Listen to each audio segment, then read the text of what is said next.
50 feet. Yeah, you didn't move very far. No. How big are the lots?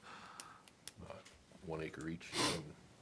What do they have, town water and, no? Well, I'm gonna make them, town is 1 acre minimum, Oh, is that it? but I'm gonna be bigger for the state subdivision. Okay, Oh, wow, okay, we're on. I guess I'm done BSing. Good evening, welcome to the January 11th, 2024 Planning Board meeting. The first item on the agenda is Christina Valente, maybe? The Bishop of Protestant, okay. Okay, I'll get there. The Bishop of Protestant Episcopal Church, New Hampshire. But first I gotta appoint, who wants it? I'll do it, I don't care. I'll appoint Jack a voting member because Chuck is not here. Yes, ma'am, come on up. I have a question for you right away, though. Yes, sir. On the notice, it says conceptual. Yes. On the application, it's check design review. Interesting. It should not be a design review. It should Good, because be, you don't meet the application requirements for design review. yes. Good. We can That's downgrade that to, interesting. we can downgrade you to conceptual, that's no Okay, problem. beautiful. So- Everything ready, sir? Yeah, what do you want to do? Okay. Hey, good evening, Planning Board. My name is Christina Valenti, and I would like your permission this evening to open a Montessori toddler school in the town of Ware.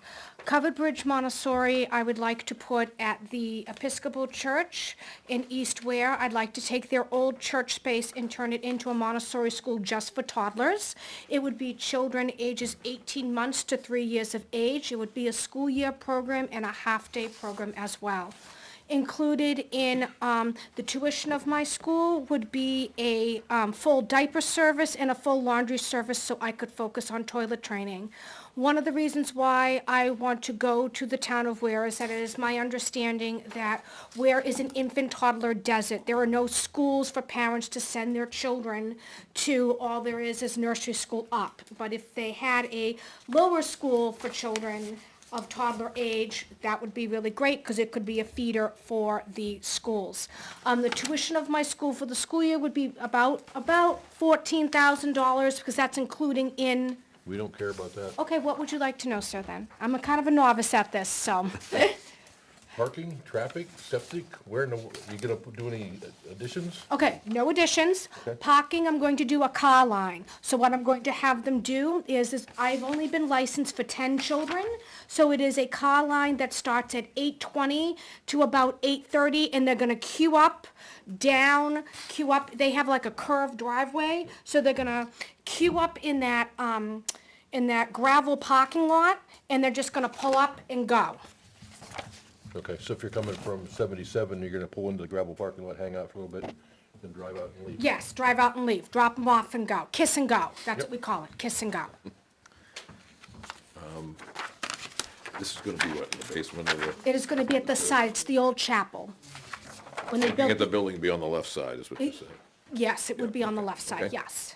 Ah, voila. Well, I know the building well, but I just didn't know, I know they have a meeting space and stuff in the Yes. Down the basement. basement, yeah. Yeah, Yes. and they have restrooms and stuff. Yes, So that's what I was wondering, kitchen.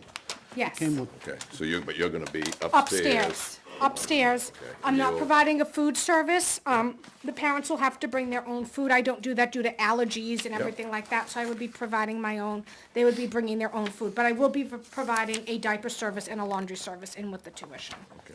so.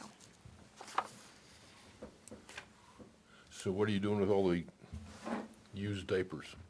So, I am Montessori trained, so in Montessori, we toilet train them via a Montessori method called the Bambini method.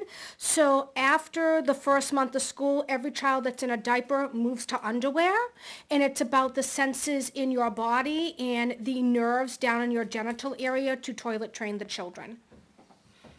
I actually want to know what you do with the waste. Oh, with the waste? Oh, I'm sorry, Here, how sir. you got it there? Okay, so with the waste, what we do is that I have Ubby diaper pails. Okay. I have Ubby diaper pails, and then they get tied in a plastic bag and put in the diaper pail. For the laundry service. Then where? Then Then we're in the dumpster. Okay. but you figure a month and they're out of the diapers? Mm-hmm. That's good. Well, my dog was housebroken 4 days. I give them a month to get adjusted into school. Yeah. And then once I do that, I throw away the diaper and I never look back because Children are no longer toilet trained by the age of 2. In 1967, 90% of children were toilet trained by the age of 2 because there were no disposable diapers Right. and there were no pull-ups. So this is a very old method, and I've used it, and I've trained hundreds of children via this method. Cool. I have a question, Yes. and it may not necessarily be for you, because you don't necessarily know the regulations, so I'm asking my fellow members. What's the difference between a Montessori school and a daycare? How do I know? No. No? Okay. It's a school, so like unclosed So, school but vacation. for regulation purposes and zoning, is there a difference between a school and a daycare in terms of what you can and can't do? I don't think so. She's calling it a school, so I'm gonna say yes. Well, is it because it's what it's called, or because it's what its practical purpose is? No. Is it a daycare or is it a school? Because changing diapers and potty training sounds like a daycare. A school would be ABC 1, 2, 3. But that's what Montessori is. Okay, but I'm just going off of what you 18 said. months, it's gonna cover a little bit of both, 18 months It's a to con, 3 it's years. what they call a bridge. So in like a school that's got infants all the way to kindergarten, my classroom was what they call a bridge. So it's a cross between a toddler room and a preschool room. But in terms of zoning and what you want to do it, is there a difference in terms of zoning or what we consider for usage? It says here for the zoning board application, it says here, as a preschool / daycare for 10 toddlers. So it's a combo. You already been there at the zoning board, it sounds like? I'm going to the zoning board the 5th of March, but I've already had the state come out and look at I've had the state come out and look at the site, and I've already had the Board of Health come out and look at the site as well.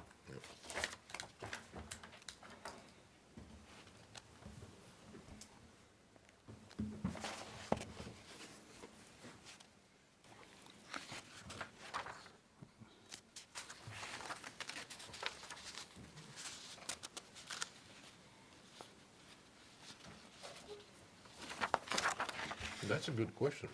Yeah. Is there a difference? Well, yeah. Either way, there's allowed uses as churches, municipally owned and operated educational facilities, nursing homes, golf courses, or municipally owned and operated facility. Not that. Agricultural, single and two-family houses, not a home-based business.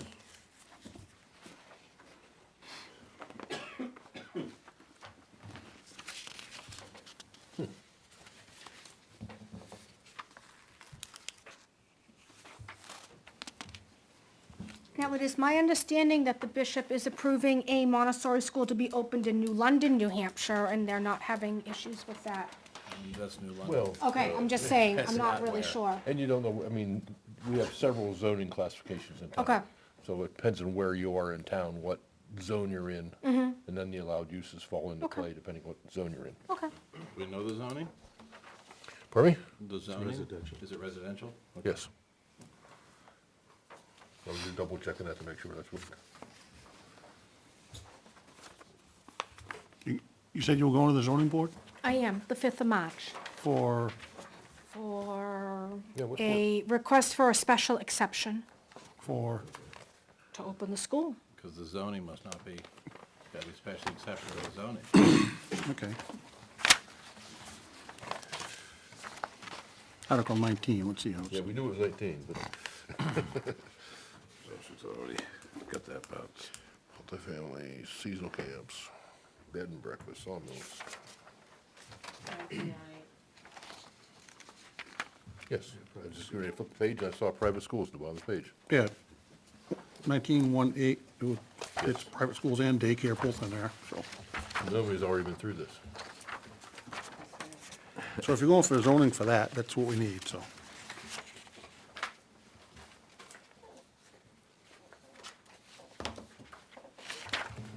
So you're gonna have 10 kids, so theoretically you could have 10 cars, not a big deal. They aren't gonna stay there, so the parking's not an issue.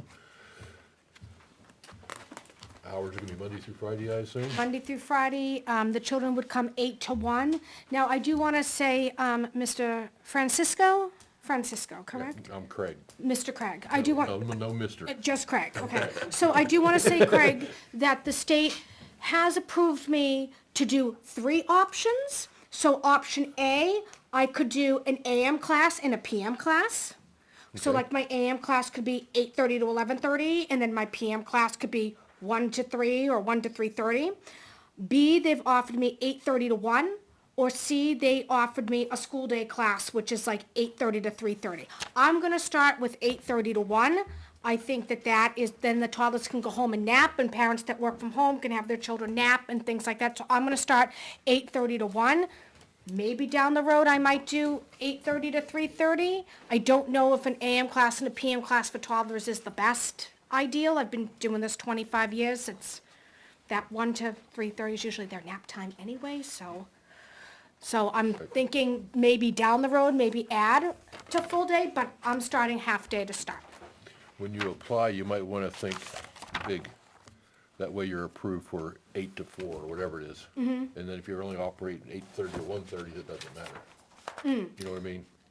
I think I have to work that out with Kristen Daly, who is the licensor, but I did tell her I wanted to start half day only and be school year only as well. So like my school would open like the day after Labor Day. I know you guys go before Labor Day, but I would open that like the Tuesday after Labor Day, be closed for 2 weeks at Christmas, closed all the school vacation weeks, excuse me, and snowstorms, things like that. No, what I'm saying, I believe we're gonna want a site plan. Okay, When you apply for the site plan, if you wanna be open 8:30 to 1:30, but you might wanna do 8 to 5, put down 8 to 5. okay, That way you don't have to come back to change your hours. okay, And your hours are good. But Okay. If the site plan says you're approved for 8 to 5, okay. And now, is that with the zoning board for the site plan? no, that's us. That's us, so I have to come back next month with the site plan. Once you get approved by the zoning board. Once I get approved by the zoning board, I have to come back and have a site plan. Okay, I'm a bit of a novice. Even though I've opened schools, like this is like my first official school, being the head of school, I've opened 4 Montessori toddler programs for other schools, so I need a site plan. Okay, great. Any other questions, anybody? You gonna do anything outside with the kids? There's a little play yard outside. Is it there already?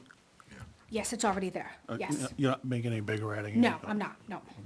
I'll put like a little Tyke's house in. I want to get like the little turtle sandbox. It's got the shell as the lid. So, friends go to the bathroom in it, you Yeah, know, yeah, yeah. usual MO.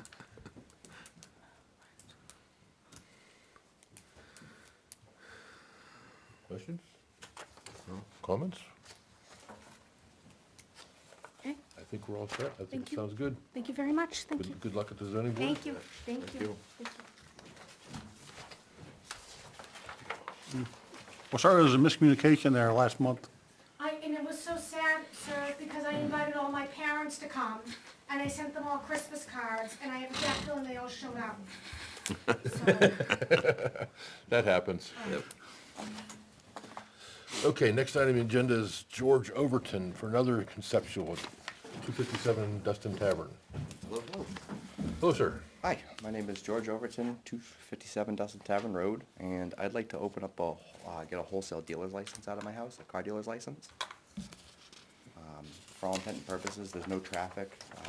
The nature of a wholesale license is I can't sell to the public, I can only sell to dealers and auctions. This is my 23rd year in the car business, that's all I've ever done, so I don't necessarily have a need for the cars to be at my location, at my house.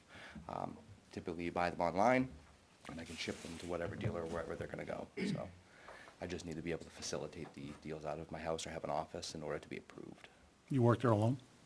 Say that again? Do you work alone? I'm engaged in the car business now. I No, work for at your house, do you Cabela's. have any employees? No, it would just be myself. It's strictly just to do paperwork in a place where a state trooper can come, and once a year they come and audit your paperwork and make sure you're doing things properly. So theoretically, it's just a professional office out of my house. So it's a home office. Pretty much, that's all it is, yeah.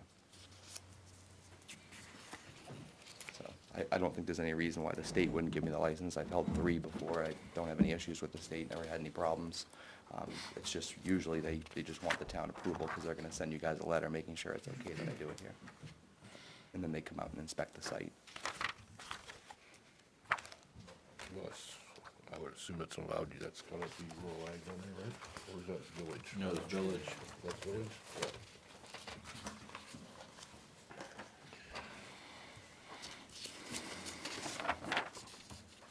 You allowed to do that in the village? Have a home office? I'm asking. I believe so. Light commercial uses, Yeah. Office. 2242. 2214? page 4.2. 27, section 22.4.2.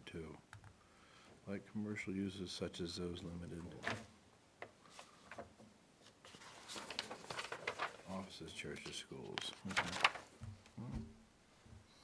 Also permitted our offices, churches, schools and offices, meeting halls, and all that kind of stuff, so.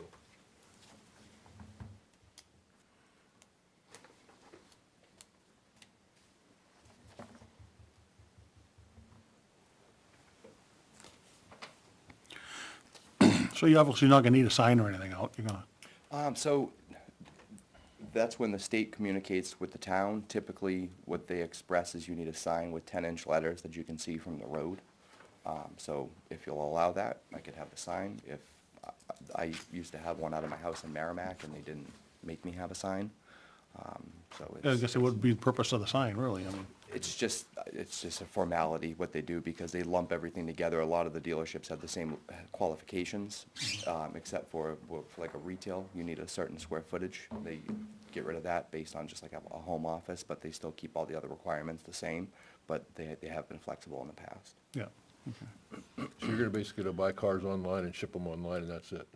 Yeah, yep. They do give me a plate, so if I buy something off the road, I can put a Yeah. dealer plate on it and transport it around, but it's during like business hours. It's You're not not for gonna have- pleasure or anything like You're not that. gonna have 15 cars parked down there for sale or anything like that? No, I won't. No. That was a condition of when I had my one in Yeah, Merrimack. he's got that right in here too, no vehicle will be on sale, Yeah. on the Yeah, property for no sale. repairs. I can't, no, I don't repair them on site, and I cannot sell to the public, so Oh, it wouldn't be sell to another advantageous to have, dealer, yeah, so, it wouldn't yeah. make sense to have 10 cars in my yard, because I can't Right. sell them to anybody. Right. I don't need 10 strangers coming to my house every day looking to buy cars that I can't sell them to.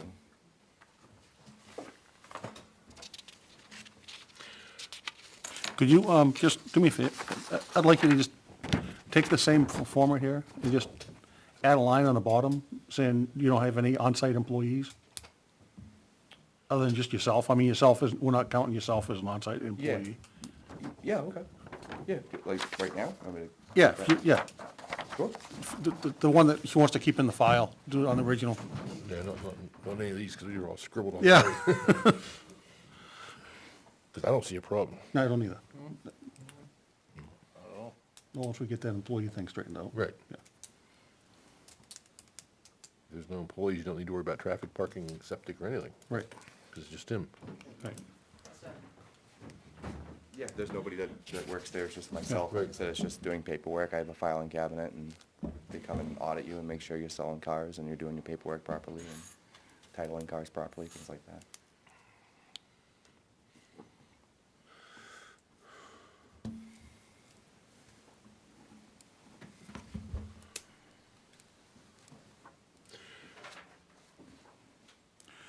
So I'm gonna make a motion that we decide he does not need a site plan for his business. If we pass that motion, would that be good enough for what you need? Basically, as long as it gives me permission to have that there, because like I have to go get a dealer bond and I have to fill out the application with the state, but I started here. So as long as they send you a letter and you guys say it's acceptable for me to have a dealer's license out of my Yeah. house, then Okay. that's all I need. So I make a motion, we Make the decide determination. that Mr. Overton does not need a site plan. Second.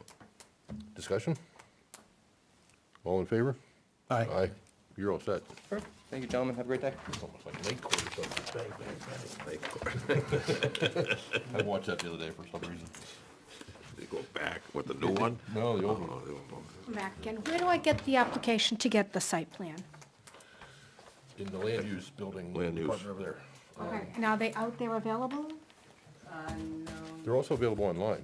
I think they're available. They're available online? Okay, great. Okay, thank you. Either that or when you come in the doors, hang a right, and you'll be in the building department, and Katie or somebody can help you over there. Okay, great, okay, thank you. Katie, Tony, somebody. Yeah, Katie, That was Mary it. Ann, Mary Ann. Tony, somebody. The next item on the agenda is Matthew Andrick, Whitetail Commercial Development. We know where that is. Yep. How's it Howdy. going?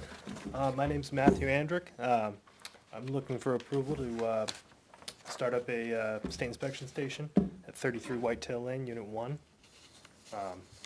Pretty much taking over for Gerald that was there. And been there for about a year now and decided it's just time. I don't want my license to expire. I am a licensed inspector. That's pretty much it. Again, I'm a novice at this also. Where is 33 Where is Whitetail it? Lane, Unit 1 dash 2? Granite know it's State Plumbing and Remillard. Heating, Oil Mill Road, Oh, you're. right on the border there. If you drive down the road, Granite State's on your left. Granite State's on the left, it's the new building, all the way to the right, past the Granite State Crane. Okay. Gary Rumillard Yeah, owns it. so you're back in that little Yes. Yep. cul-de-sac You're, thing. you're in the original, Okay. the old No. building. There's one No, of the ones. there's a new Bakery. building there. Granite State Cane's in the new building on the right. Yeah, but He's got 3 now. Now he's put 2 more in the same Yes. footprint, Yep. okay. Back kick in there, over the, okay. past the power line. Yeah, you gotta go over the hill back into the new Yes, part. Yeah, yep. okay, that's what you're talking about, Yep. okay. That's what I thought, I get confused. Was the guy in the inspection station there before? He was. He should have come in. Yeah.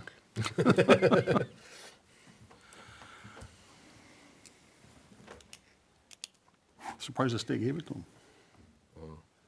Oh, have you met the square, they just look at it, you get the square footage, you meet the Yeah, requirements but for usually don't the inspection. plan, what, doesn't the plan board have to sign? Approval? I don't think they look at it, Evidently not. no, not that I've ever known of them to do it.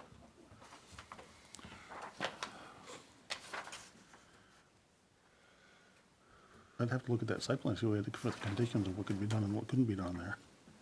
Yeah, we did, I remember we did talk about auto repair services, and they said, We got some things listed in there, what can and can't be done there. I don't remember what they were off the top of my head. I don't either.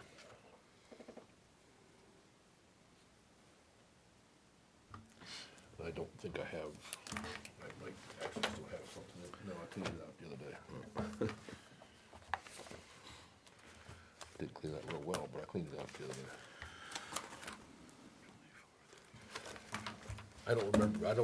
We don't remember what the list of uses and what you had to do for the planning board when we approved that site plan for the whole thing. I don't have a problem doing it, from what I see, but I would like to make sure we are It's not a limitation on the site plan. right. Yeah. Make sure we aren't limiting ourselves.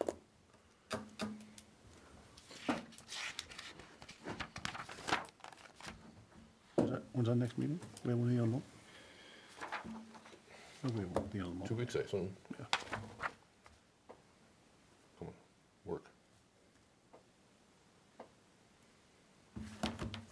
Would you mind coming back in 2 weeks? No, not a And we problem. can do a little research on this? Okay. Or even you can do a little research? Because it was approved as a condominium, Oh, really? that whole thing. Oh, okay, Each okay. building is I don't remember how many units there is. There were supposed to be 4, I believe, 4 per building and 5 buildings or something? whatever it was. It's been a long time. You can build them all yet. But when it was approved, we had certain things that were allowed and certain things weren't allowed. Okay. And I don't remember what was allowed and what wasn't allowed. All right. So we just gotta double check to make sure everything's kosher, and we can do that pretty quickly. All right. I can get online and Appreciate it. get the plan.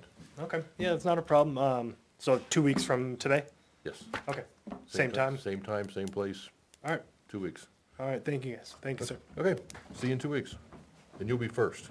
I appreciate it. Thank you. It's really not a public meeting, because there's no one but us, we No, don't need to but- continue it. Oh, yeah, we don't need to vote on that. Okay, we got one more conceptual. Christine Ivanjack, Derek Panett on 33 North Star Highway.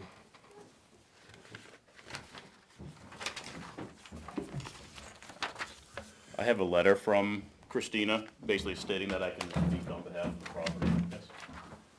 This probably should go to her, but Oh, sorry. I'll look at it first. Yeah, it looks good to me. Yeah. It's signed. She had a FedEx it from Cape Coral, so. Or, yeah.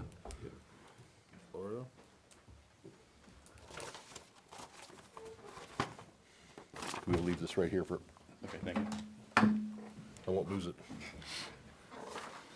So which building are you talking about? The one in the back? So there's a big warehouse in the way back. That's indoor cold storage. So the unit that I'm renting is around the backside of the main building that's closest to the road. So you drive down that kind of alleyway, and there's a house on the right, and then the Gold and Silver Pond place is on the left. Yep. So you drive down that kind of alleyway, and it's hooked right around the backside right Back there. where everybody got bait. Exactly, where the Shiner Oasis is. So that overhead door to the left of the Shiner Oasis, that's the bay right there that I'm renting. Shiner Oasis? Okay. It's a nice spot. It's an oasis, yeah. And you're gonna do, what, marine? Yeah, so it's automotive, marine, and small engine type repair. Yep. Yep. They have plenty of parking out back in that back right-hand corner where I usually have most of the boats that I shrink wrap and winterize and stuff like that and service. That, you do that too, down Yep, the street? yep, shrink wrapping, winterizing, servicing, and then as far as car goes, just general maintenance, nothing crazy, no body work, just basic repairs on automobile. You don't store anything there other than what you're working on. So they do a storage thing there, like what is in that building, and then they have like a couple campers outside. But as far as like the boats and stuff like that, that's all what I have there. You rent from people and they come pick them up, take them home. Exactly, yeah, yep.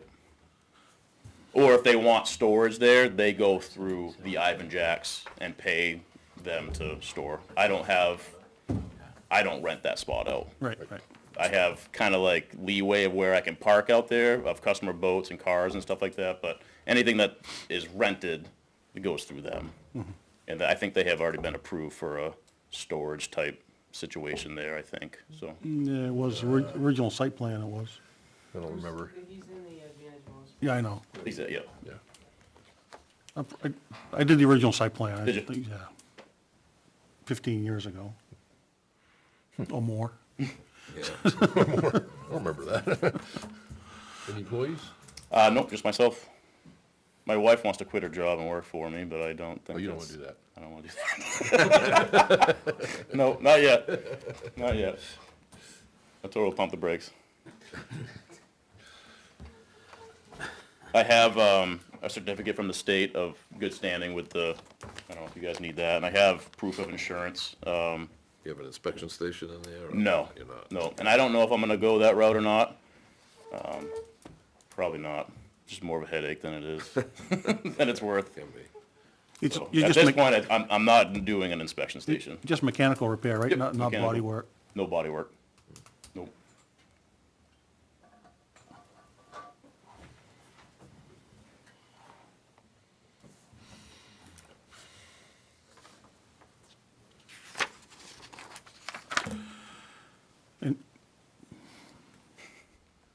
And Brett had employees here before, so I mean, how many, I don't know what the original site plan said for employees, but it was more than just him. Yeah, we had the front of the building to park at. So all my parking is out back. I don't have, no customers will be parking out front. Yeah. Yeah. There's like kind of like a couple spots on the right-hand side as you go down that alleyway. And then, like I said, I have all that area in the way back right-hand corner. And then just past the dumpster on the left-hand side, there's a row of parking right there as well that I can utilize. So most of it's gonna be just drop and go. They're gonna- Exactly, yeah, and at any given time, You have a- you know, in the fall, it's gonna be the busiest where boats are kinda coming in, getting winterized and shrink wrap, but as far as like right now, it's just car traffic, and I have maybe at any given time, 4 to 5 a day, maybe, at the most. Like I said, I'm by myself, I'm not trying to, Is there a bathroom in that unit, or is it? yes, Yeah. yep, bathroom, and then I framed in an office. There's a side door Yep, that I, framed in an office area right there, and then the customers will come in that door, and then cars will come in that back overhead door. Any issue with size of boat? it's a pretty good sized door in bay. Okay. As far as what? I mean, how Size big of a boat? No. Yeah, I get, USS Minnow, Skipper and Gilligan on it. You know, you gonna be able to back that thing in or not? Mostly what I work on is like pleasure craft stuff. I mean, I think the biggest boat I've had in there is maybe like a 26-foot pontoon boat. The unit itself is, I think, 40 by 60. I was just thinking of vehicles getting in and out, if it was like a trailer, large truck, bringing in a boat or anything like that, but. Gotcha. There's pretty good sized parking area in the back. Yeah, If you like I have- said, I mean, getting down that alleyway is somewhat tight, but once they get past that, and honestly, there's not a whole lot of traffic Somebody out had back there somebody and had a through big there. Ford Everybody basically parks tractor out in there front. for a long time. So once they get past and through there, it's wide open for them to spin around, drop and go, or pick up and go, basically. Yeah, I mean, somebody used to have a tractor trailer down and they go all the way down and back, so. It's not navigable, anyway. You do oil changes and stuff like that too, or you just? Yep. Do you? Yep. Yep, all the oil gets stored in a container. I got a buddy down the street that has a shop that he has a waste oil furnace. And I just bring it to him, get it out of the, so nothing flammable kind of hangs around. Not that oil is volatile, but. Good for starting a bonfire.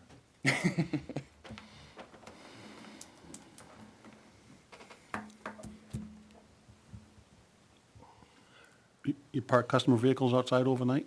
Yes, and I have insurance on that. How many vehicles? A day, like I said, maybe Parked overnight. maybe one or two overnight, if that. It all varies. It depends on what the work is being done or whatnot, you know what I mean? It's tough to kind of give a number. I don't see any issues with this either. You know, I would like them to do the same thing the other guy did. I wanted to add a couple things on here. Oh, I thought you were gonna talk about the other guy we continued. Oh, no, No employees and, no body work. No body work. Hours? 8 to 5.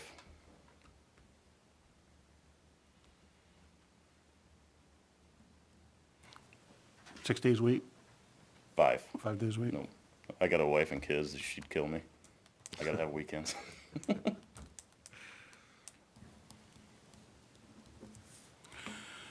Same thing. I've lived in town since '91. I've worked in Manchester as a mechanic for 20-something years, and I want to be in the community working. Sick of driving to Manch. I hear you. Naomi's got the original over there. Okay. Could you add some things on the bottom? Sure. And give this to her, Describe in detail part. since you're going that way anyway.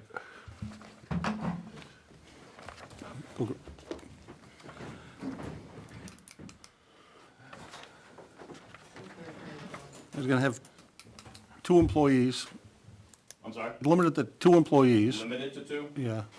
Jeez. His wife wanted to work with him. Oh, he doesn't want her to though. Yeah, but that's him and 2 more, that's 3. I'm gonna get in No trouble. body work, No body work. Trust me, I don't want to. yeah.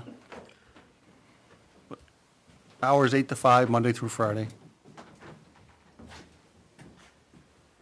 fun meetings. That's all I had. Got a max of like 3 customer vehicles overnight, outside. You could fit a few inside too, but just outside we're talking about.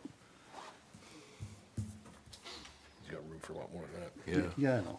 Outside overnight. got enough room for 8 anyway. He's at 30. Yeah, 30 if you wanted to, but that's. I think 8 so. to 10.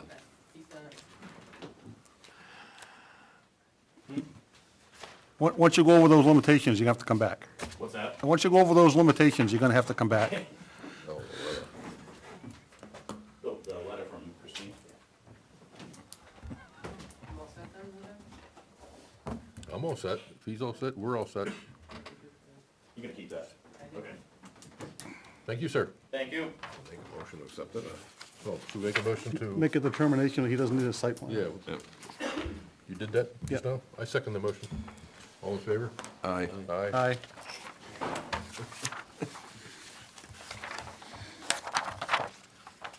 So now we're down to zoning amendments. Yippee.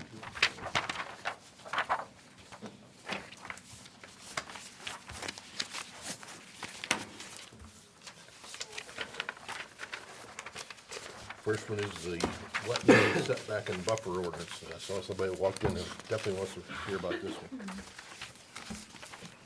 And if you want a copy of it, I got a couple extra copies.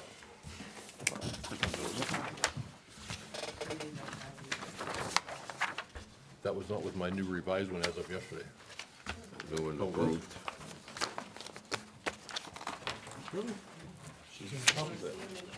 Okay. Whatever. You got a package, Naomi, of? Did you have the other ones too? I didn't print the other ones out. I printed it all out. You said you got a package of what? Yeah. Yeah.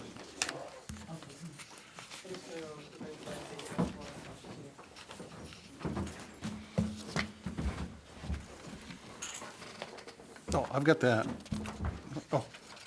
Oh, hold on a second. Ah, thank you.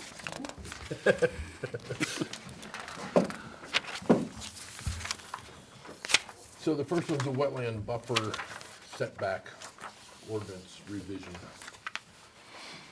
And I emailed this around Tuesday, I believe. Can't remember, it was Monday night or Tuesday. It might have been Monday night, Monday night, I think, kind of a blur. Basically, I took the one we had 2 weeks ago. I called up Tom Sokolowski, who's a wetland scientist, soil scientist, lives in Ware, so I've used him several times on jobs and other people, and he had told me about some of these things before, but in bold are mostly his revisions. And basically, it's just methodology to assess the wetlands.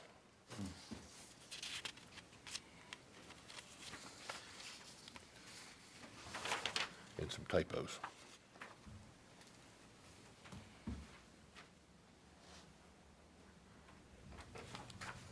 I don't really want to read 2 pages of ordinance.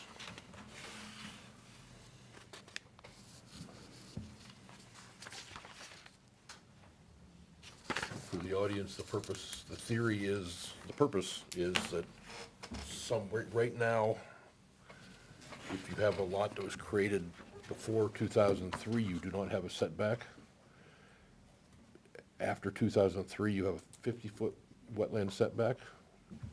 Any lot has a 25-foot wetland buffer. It doesn't matter when it was created. This would add a method to vary the setback and the buffer depending on the values of the wetland. You don't have to set back over a puddle. Correct. If the puddle's a wetland, we would not have a setback. Okay. Unless there was frogs in the puddle, then you would have a setback. So, it's not quite that simple, but yes. Yes. So, and I just want to clarify, I guess for everybody else's understanding that because we're not eliminating the setback and buffer scheme that's in place, this only applies to moving forward. So this will only apply to lots that are being subdivided. Because all the lots in place now, the existing buffer and setback would apply. So that, because this becomes problematic if we try to enforce this on current lots, when somebody goes to put up a shed or something, because that means they're gonna have to hire a soil scientist to determine the wetlands and the value of the wetlands. We don't wanna do that. We wanna have this apply to new lots being created, which is all the existing lots. Now, if they realize that they have a little tiny wetland on their site, they're more than welcome to hire a soil scientist and meet the qualifications so that they don't have, No, because this is only valid for lots created after March 24. so you don't think that if somebody came in, Somebody had a lot created in 2010, came in and said, my wetland's no value, I don't have a setback? if they have a Sorry, soil it's too scientist bad. backing up, yeah? I don't care. Zoning says you have a setback. Sorry. They could probably get a variance, but okay. Yeah, they could probably get a variance. I don't disagree with that. But this is moving forward, so anybody coming in for a lot line adjustment or a subdivision would have to have the wetlands delineated, meaning we would not be waiving wetlands all the time for lot line adjustments anymore. we would probably be doing a lot more site walks to make sure that the wetlands are what they're saying it is. Yep. I know at least one person, oh, yes. I'm sorry. But, yes, I was gonna say, Paul, the guy behind you I know is here for this particular reason, so come on up. I was just gonna ask you.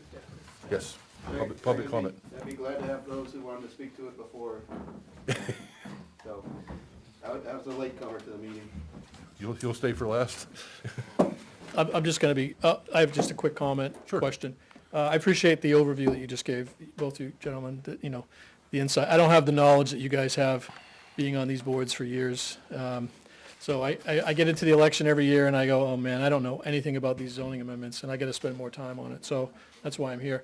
And so. Great. And there are a lot of people watching or that will watch the video who are doing the same thing that can't be here. So I appreciate that and the time spent on it. For each of these, that overview of why this is important is valuable, and if there's any examples of problems that have been created warranting the amendment, if you could give a little backstory on each of those, that would be helpful for people like myself who just don't have a clue on some of this stuff. Just coming from the outsider's point of view. And, because I think a lot of people feel the same way I do. They feel like they're unprepared when they get into the ballot box, you know. I understand. And then it's not covered in deliberative session, so I don't have any comments about this specific one, but just in general. But actually, I do have one quick question. You mentioned 2003, but Bruce mentioned new adjustments and subdivisions. How does 2003 come into play when you say it's only going forward? I'm not clear on that. In 2003, the town passed an ordinance for a 50-foot setback as of the date of this ordinance. So if the lot's created as of 2003, you have a setback. Okay, before that, there isn't Right. one. Before Okay. Thursday. When we passed the wetland buffer ordinance, it did not have that clause in there, so it goes for everybody. Okay, To answer your other question, which really wasn't a question, but I'm gonna answer it anyway. I'm a licensed land surveyor. I do a lot of, for 30 years, I've been doing subdivisions, lot line adjustments, all those things. Bruce is septic designer, so he gets into the wetlands also. I work all over the place. I got a job in Plymouth right now. I just finished a job in Peterborough. We're doing one in Rye. I'm all over the place. Kingston, you name it. And over the years, I see various towns' ordinances. And I thought it was a good idea to be able to say, well, this wetland doesn't have any value, so it doesn't have a setback. However, this wetland is really nice, so it should have a bigger setback. That's the theory of it. okay. Why Less rigid. hinder somebody for a wetland that doesn't have any value to the wetlands, the wildlife, flooding, et cetera? Why protect it if it doesn't have minimal value? At the same time, if something has a lot of value, you should protect it even more. That's the theory that, why I did this. And a wetland scientist would make that determination? Yes, Okay, there's a certified wetland scientist delineates the wetlands. He usually ties up flagging the edge of the wetland and numbers them, then the surveyor can connect the dots, basically.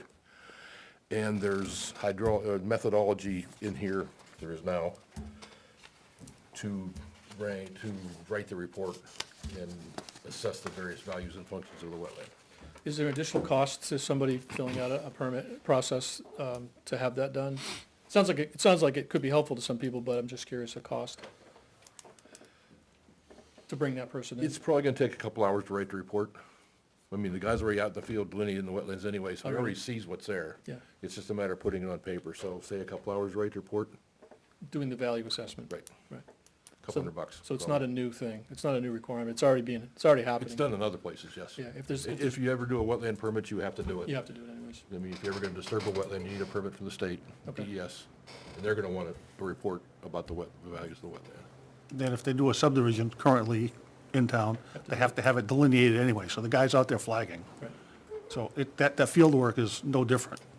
So lots created after 2003 that are being involved in a subdivision or an adjustment have to get involved in this process. No, this is gonna this will start in March if it passes. Right, for lots that were created 2003 forward, right? No, from No. from 2003 until now, you got a 50-foot setback, you have a 25-foot Oh, buffer, it's period. fixed, okay. starting in 2020, starting in March, if this passes, we'll go Okay. to this system. That's how 2003 comes in. All right, I get it. Thank you. So I can't go back, I don't want to go back and tell somebody that did a subdivision in 2010, hey, we need a function of values report in your wetland. That would be strange. Can people apply for, I guess, a variance? I don't know if that's the right word.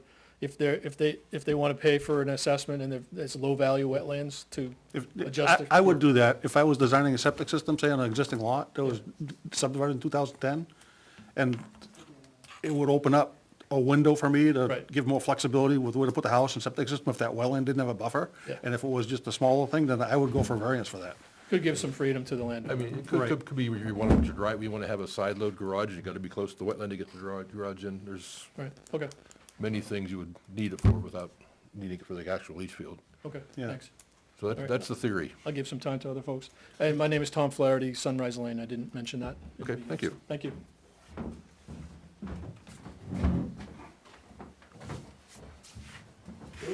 Dave Pratt, Winter Road.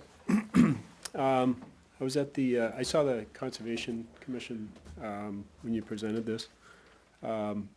It just struck me funny the way you presented it, because you walked in and said this isn't a planning board thing, it's a Craig Francisco thing. Yes. And I guess my point of that is, has this been discussed by the planning board at any of the meetings? Or Yes. there are minutes Yes. attached to this? Okay, I haven't had a chance to go through them. Do you know approximately I the presented timeframe? this, well, we started in 2009. That's If you it. really want to get involved in this, Hanging it back and forth. I probably talked about it. Well, I did, Steve on the Conservation Committee, he did mention that he had been on some subcommittees. Yeah, we had a subcommittee, Discussing. we formed in 2009, Bruce was on it, Steve was on it, and at least one other person Tom was Carr. on it. Yeah. And that didn't get anywhere.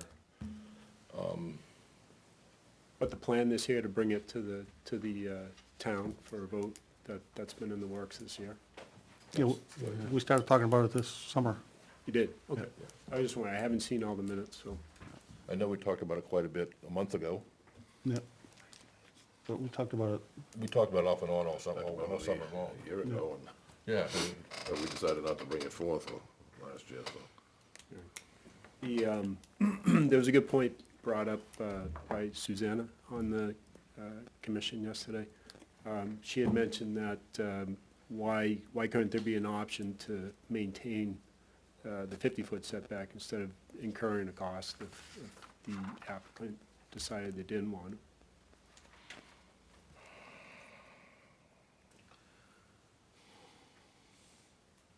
But it was something that was brought up, so I'm not sure if Andy's gonna mention that, but I'm sure Andrew's gonna it was mention it. mentioned yesterday.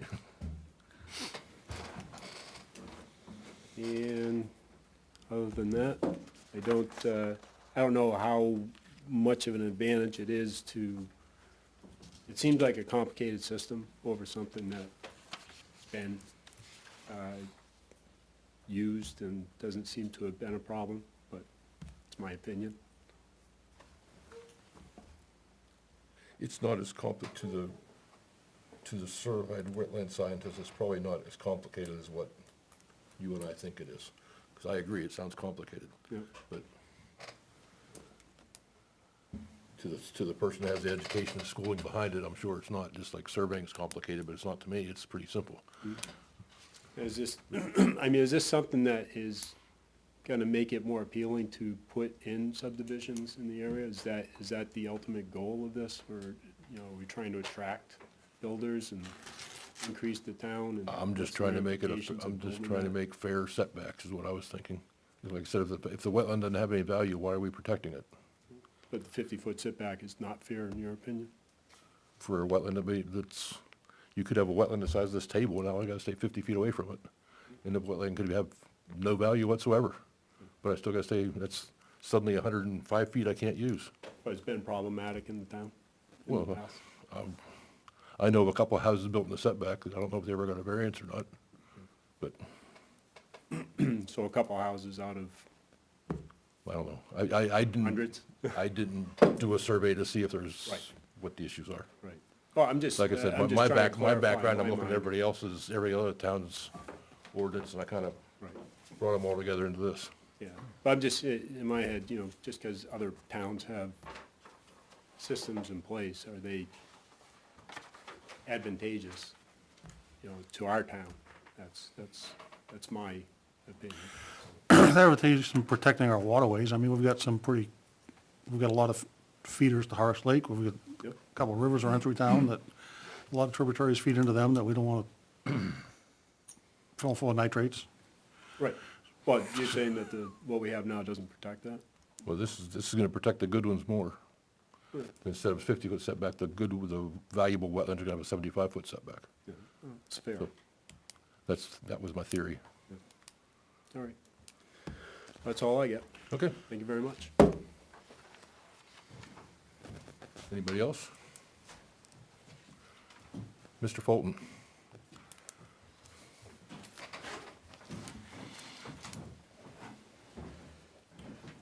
Good evening, Andy Fulton, Chair of the Conservation Commission. We've talked about this at our January meeting, just yesterday, last night. And back, Craig presented the bones of it back to us in December. Appreciate you doing that, Craig, of course. And I guess the overall concern was, it seemed like we were proposing some changes here that were a little bit of a solution in search of a problem from our perspective. And where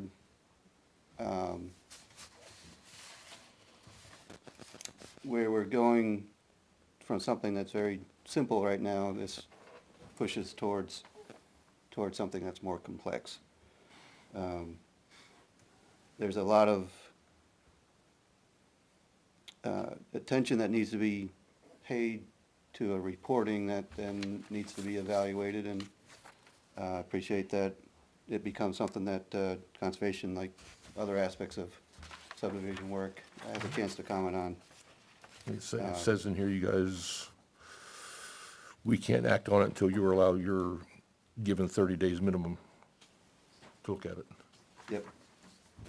I think there was a fairly broad consensus that there are times when the rigidity of the current ordinance doesn't make a whole lot of sense. You know, the ditch next to the driveway that can be jurisdictional wetland that's 2 foot wide and 20 foot long. I think in many of our thinking doesn't amount to much. Although Steve did caution that you'd be amazed what the wildlife uses. You know, it's a bit of a, if it's there, they will come sort of thing. So it's Must be the Dollar General. hard to say that a wetland has no value if it's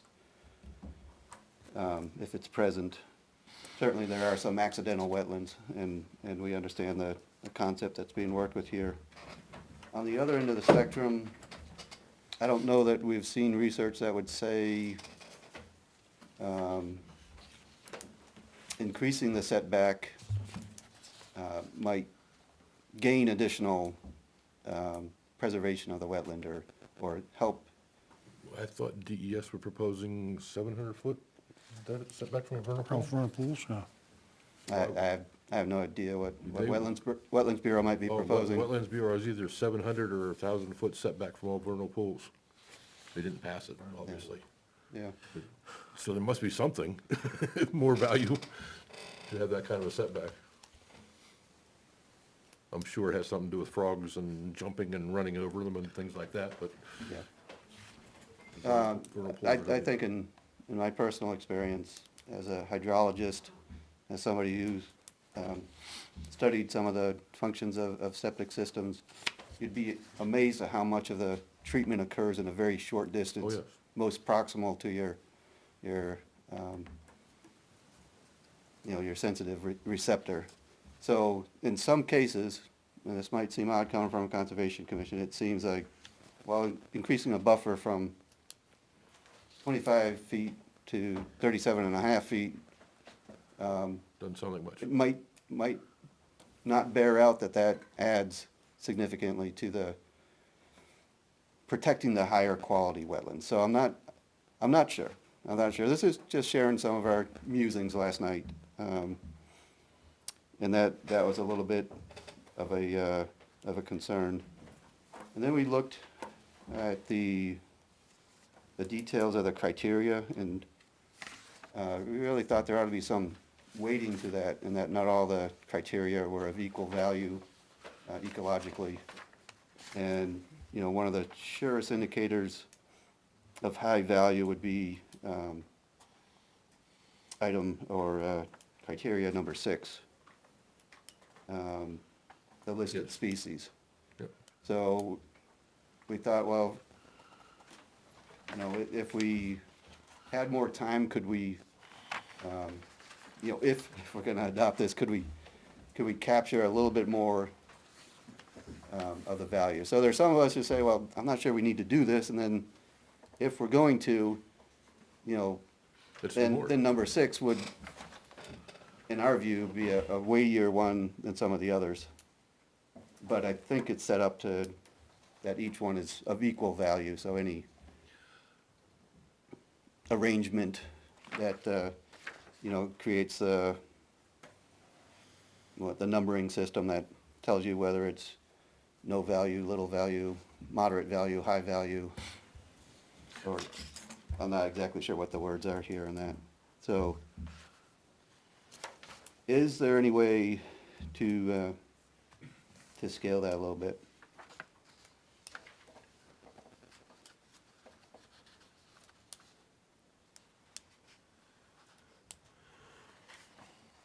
I would think, I mean, I know that the DES, when you get a hit from the National Heritage Bureau for endangered species, suddenly you gotta jump through all kind of hoops. There's no doubt about it. I mean, I had a simple little driveway, to me it was simple, 600 square feet of wetland fill for a driveway that I had to go, I probably spent $7,000 because somebody ran over a black racer snake out in the road.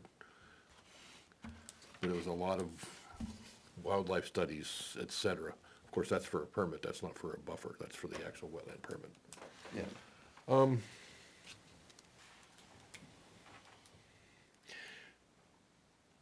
I guess I don't know the answer to that question, because I haven't read that many reports. I've read several, but not maybe a half dozen or 10, maybe.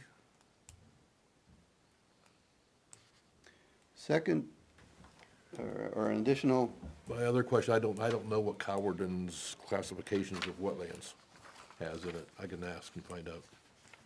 That's for sure. Because Tom Sokolowski stuck within there, so I'm sure it's important. yeah. He's still in town.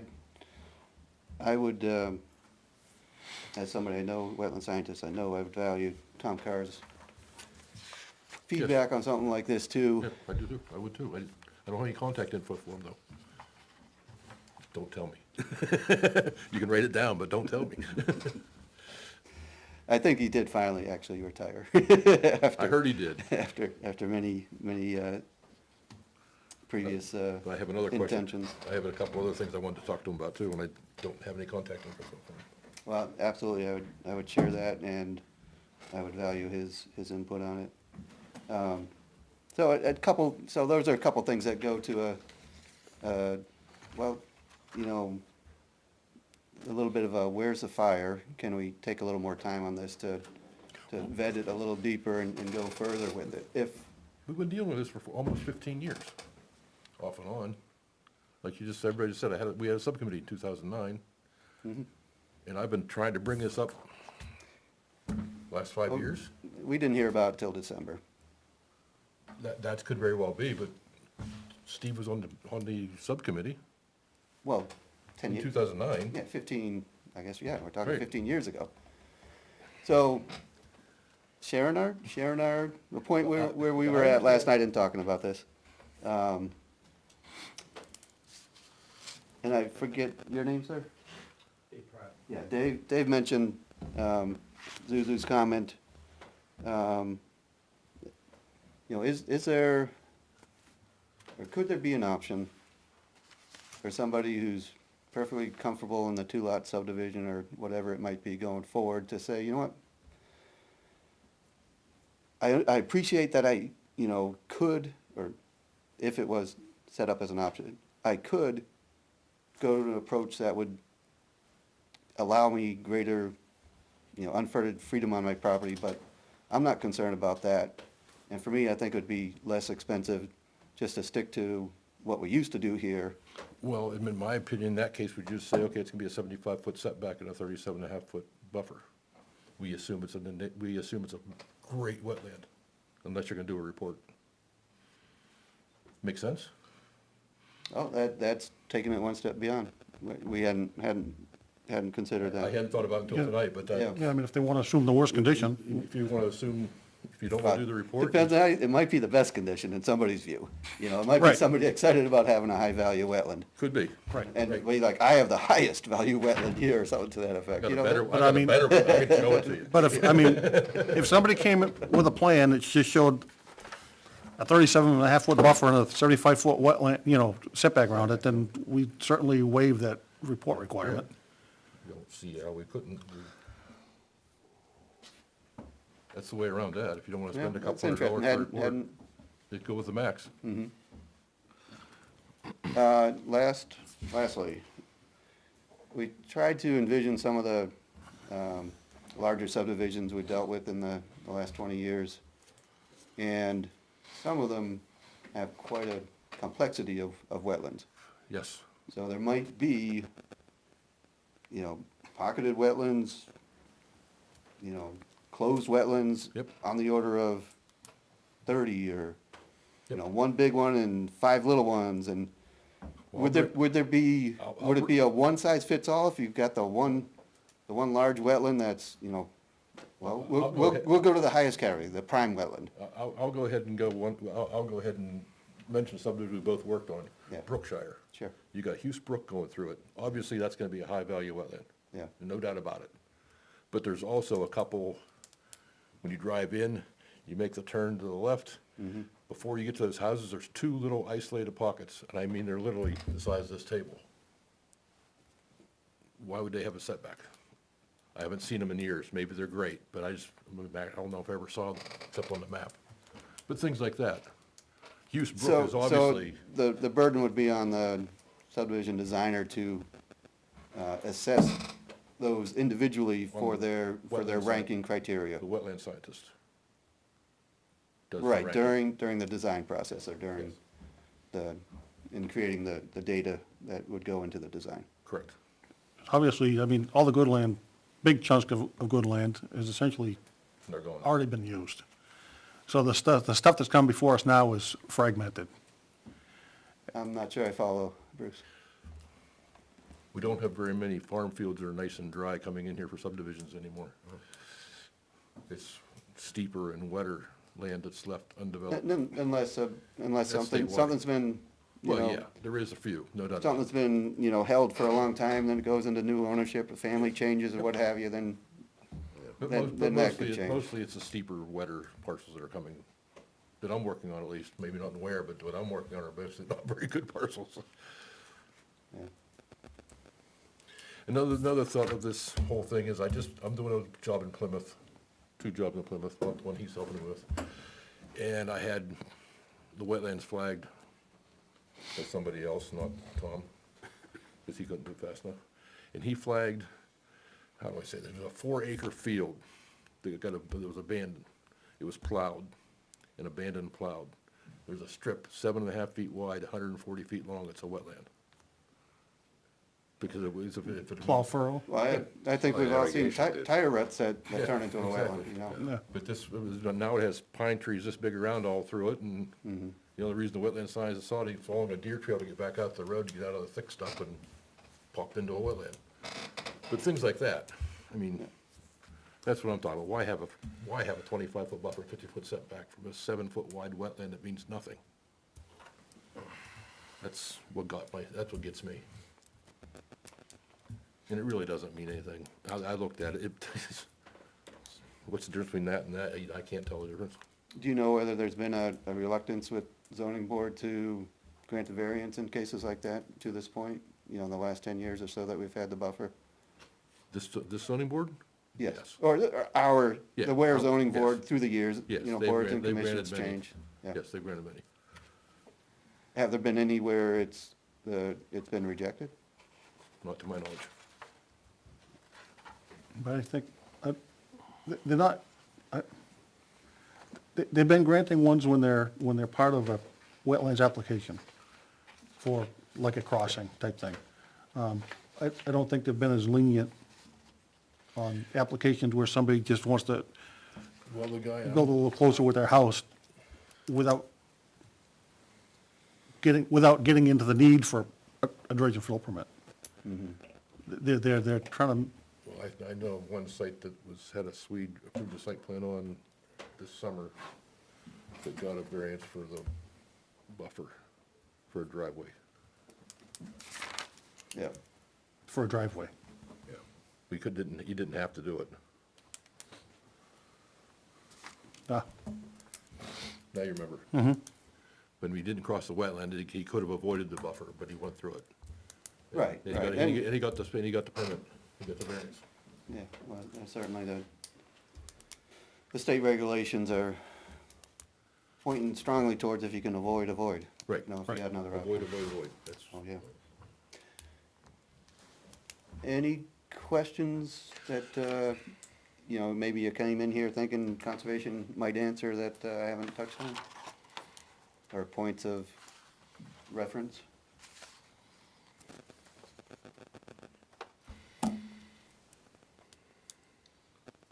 I'm sure I'll think of some about 11 o'clock tonight.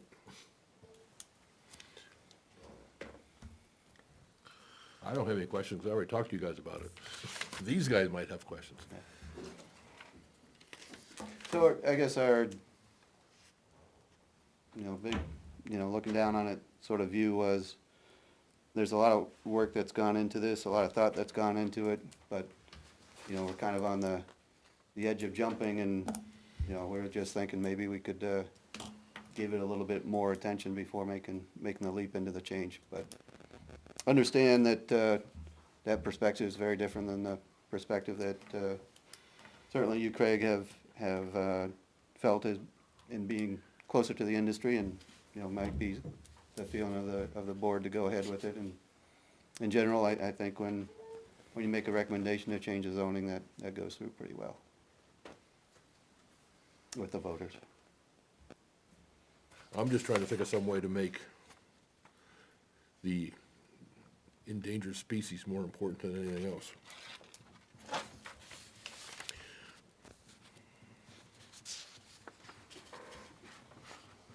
But I think I can probably do that in the sentence that says the planning board shall make a finding on the appropriate setback for the circumstances based on the following standards with special attention paid to number 6 or something like that.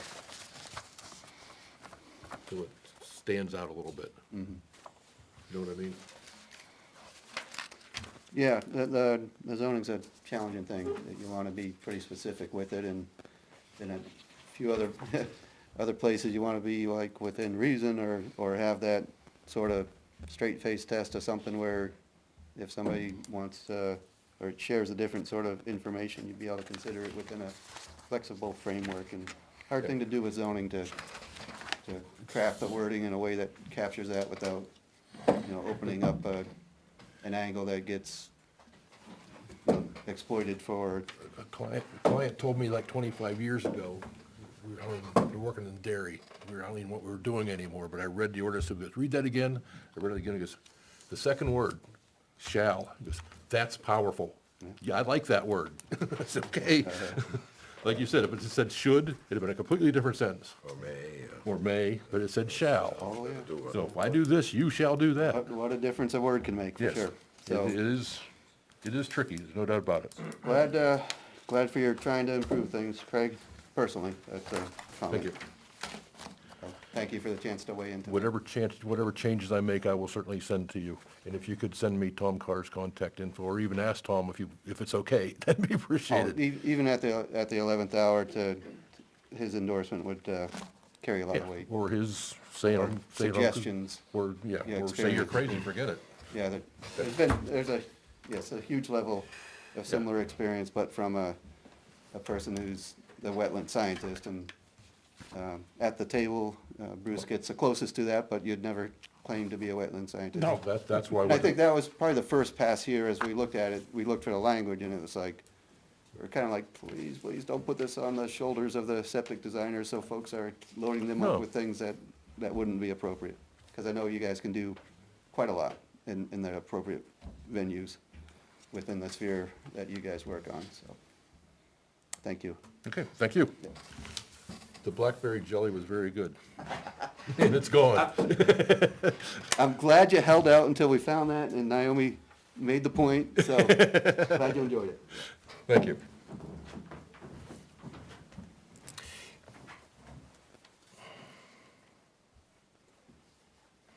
Anybody else like to speak? Bruce has a comment. Yeah, in regards to Andy's suggestion about not having to do a report, I suggest we add, we've got the setbacks, you've got 1, 2, 3, 4, which is determining the setback. We add a 5, saying if the landowner is acceptable to applying the maximum setback, no report will be required. And then, at the end, 28.9.3 under the buffer section, if the landowner is acceptable to applying the maximum buffer, no report will be required.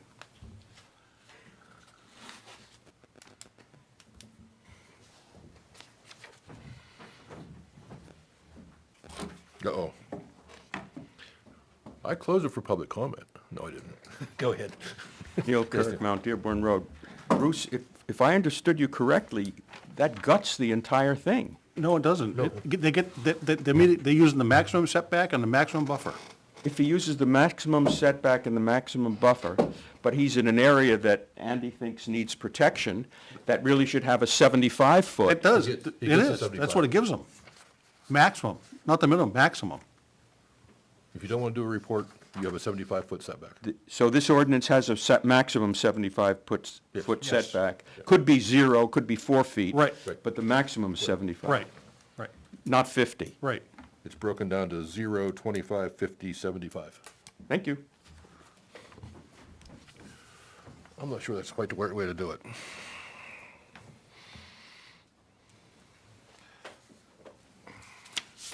The only other way to do it is like, at the very beginning. So they don't have to read any of this.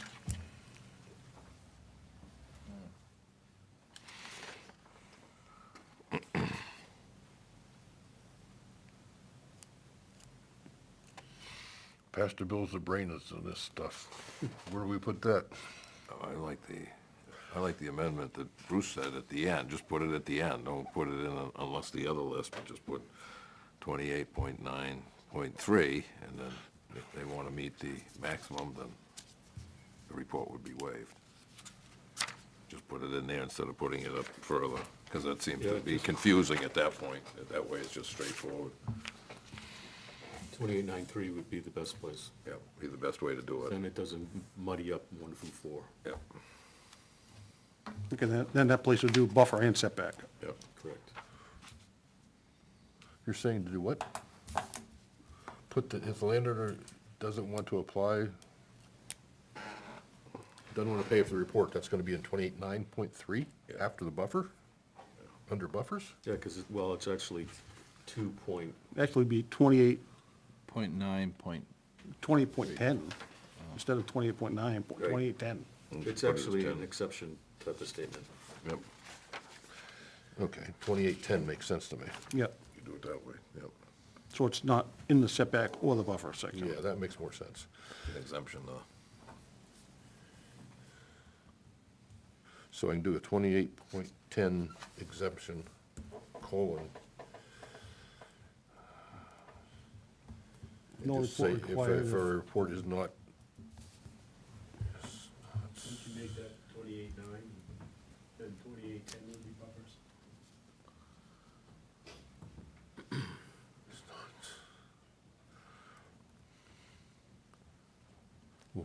hang on. Maybe I'm thinking wordage, not where. If a report is not provided to the planning board, the setback will be 75 feet and the buffer will be 35 feet. 37 and a half.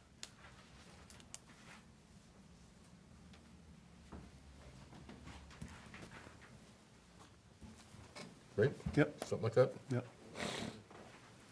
Next time, we're all I'll do is change typos, right? Next time, but just tell me what you need to add. What are you adding? I'm adding a 28.10. Are you not doing number 5? No. No. So what's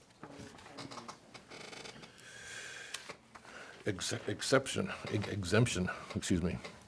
If a report is not provided to the planning board, the setback will be 75 feet and the buffer will be 37 and a half feet. I didn't make sure of that, sorry. You need to speak higher, louder, or else have a microphone, because I can't hear you. Report is not, If a report is not provided to the planning board, the setback will be 75 feet and the buffer will be 37 and a half feet.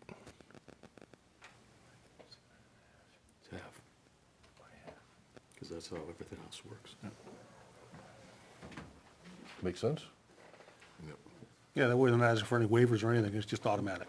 Right, it just So happens. should we, report's not provided to the planning board, the setback will be 75 feet, the buffer will be 37 and a half feet. Right. should we say that that's representative of the maximum? So that there's a reference back? No, we don't have to. I don't think we have to.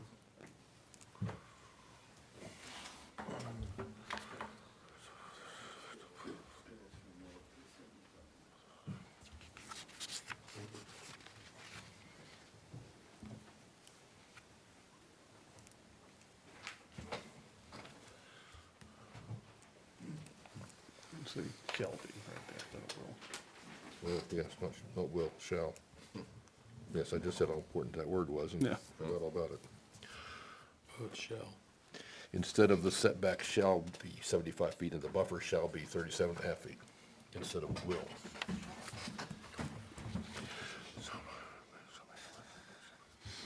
Got it. I think.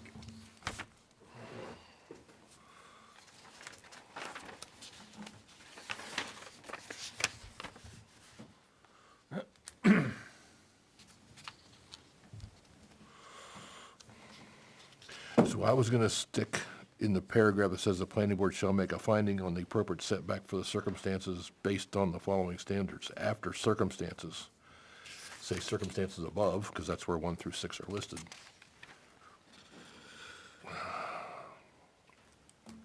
With special attention paid to numbers 5 and 6. Yeah. Yeah, 5 rolls right, it has and after it, so 5 and 6 are kind of tied together. And for all you people listening out there, 5 are the wetlands identified in the New Hampshire Wildlife Action Plan as either highest ranked habitat in New Hampshire or highest ranked habitat in biological region. And 6 is the state listed species, endangered, threatened, whatever. Does that make sense? Yeah, I don't know how to, I mean, I don't think you need to be that, put that statement into that. No? No, because it's pretty clear. If it's gotten to the point where it's 5 and 6 are being considered, it's obviously that those are of concern if you're following that pattern. But with the adding of the word "and" on question, on number 5, it means everything that's gone before it has come to bear. Yeah. So you have to go through the whole process. All 6 things have to be looked at. You don't stop at 3 because it doesn't meet the needs in number 4. All of them have to be identified and looked at. Because you may have a puddle this big, and once a year, you've got an endangered little frog in there, the size Well- of a nickel, that you need to protect. But that won't happen if you stop at 3, and it's a wet, dry Well, situation. if you have a puddle the size of this desk, and you write a letter to the Natural Heritage Bureau, I keep wanting to say New Hampshire, but it's Natural Heritage Bureau, they come back and you send them a USGS map with the property outlined on it. They come back and then you get your map and they tell you what is reported in it, but they show you where things are. It's not gonna be in this wetland. It might be a half mile away. Therefore, they might use the wetland because they're a half mile away. Correct. But by adding that word "and," is And what it makes them all one instead of two. makes them all one. Yeah. I You're think talking we just about leave it after the way it 5? is. Yes. Identify each one. It's- Because it's "and," because so you've got a semicolon at the end, and you're just continuing the sentence all along, and then "and" is the conclusive statement that all these things are one unit, even though you're looking at them in 5 different pieces. Each one is a separate entity unto itself, and But yet it's a but you unit. could take into them a all whole. together or just. Well, you have to take them all, that's Yeah, why it but I'm says saying and. each one, some of them may not apply, but then some of them will, so you And have to the use look of the semicolon ties them together. Right. at, yep. Putting the word "and," I think is right.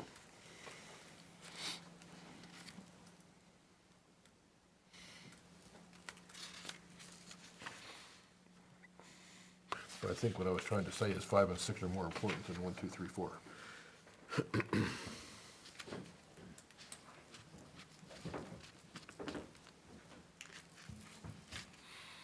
But now that I said that, I'm not sure that's true.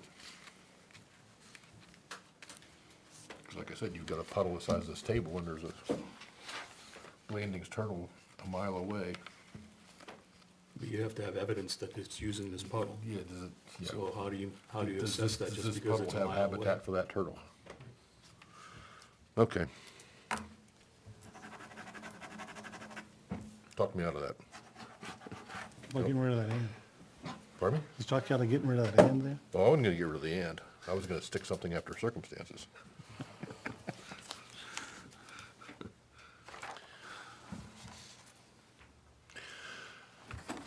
Okay, I will send this to Tom Carr if I get his contact info. And I'm gonna ask about Cowardin's classifications of wetlands, just so we know what that is. It's not hard to find. It's not hard to find. Oh, no, it's fine. No. No.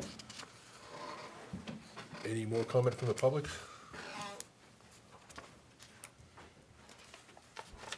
So we move forward? Yes. Okay. You need to vote on it. No, we don't need to vote until the very end. Next one is private road. The definition of private road shall mean an access to 3 or more lots. The private road must be shown on a survey plan dated prior to March 1988, or be shown on a plan approved by the planning board. The planning board may only approve private roads with a conditional use permit application. And for the audience, the reason that the 1988 date is in there is because that's when we adopted zoning and planning. So if it's shown on a map prior to having a planning board and zoning ordinances, it is a road. This is in conjunction with the other, whatever the new article is, that we passed 2 years ago. Yeah, yep. And in conjunction with that is amending Article 17.1.1 that says no building permits for new homes shall be issued on any Class 6 or private road, eliminate or private. So it'd say any Class 6 road. Discussion? And I guess everybody understands what this is for. This is, right now, like, a development like Collins Landing couldn't happen in Ware, because that's private roads.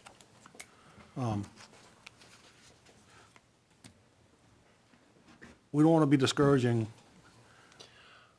people from creating small community development areas and have them build a town road to meet town setbacks and everything else, which kind of opens things way up. We'd rather have them get things tighter together and leave open space. And without allowing the private road, we're really discouraging people to create open space. And you're also forcing people to give the road to the town, and the town to maintain it, obviously. I'm not saying the private road, we're not changing the standards of construction, we're just changing the name of the road, basically, from class 5 to private. Right. It, Article 4.1 is specifically to change so that it's recognized as something you could get a building permit for. Yes. Whereas, the way it's written now, it's not possible, so that voids Article 37, which was passed 2 years ago, I think. Right. So that's just a change of language in order to accommodate that, as well as 17.1.1. Which is Article 2.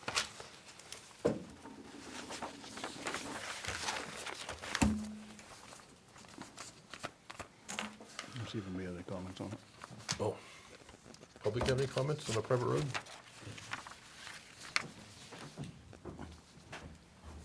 Neil Kirk, Mount Dearborn Road. A question. Let's assume Duck Pond Estates was not built and was coming in now after this change was made. Okay?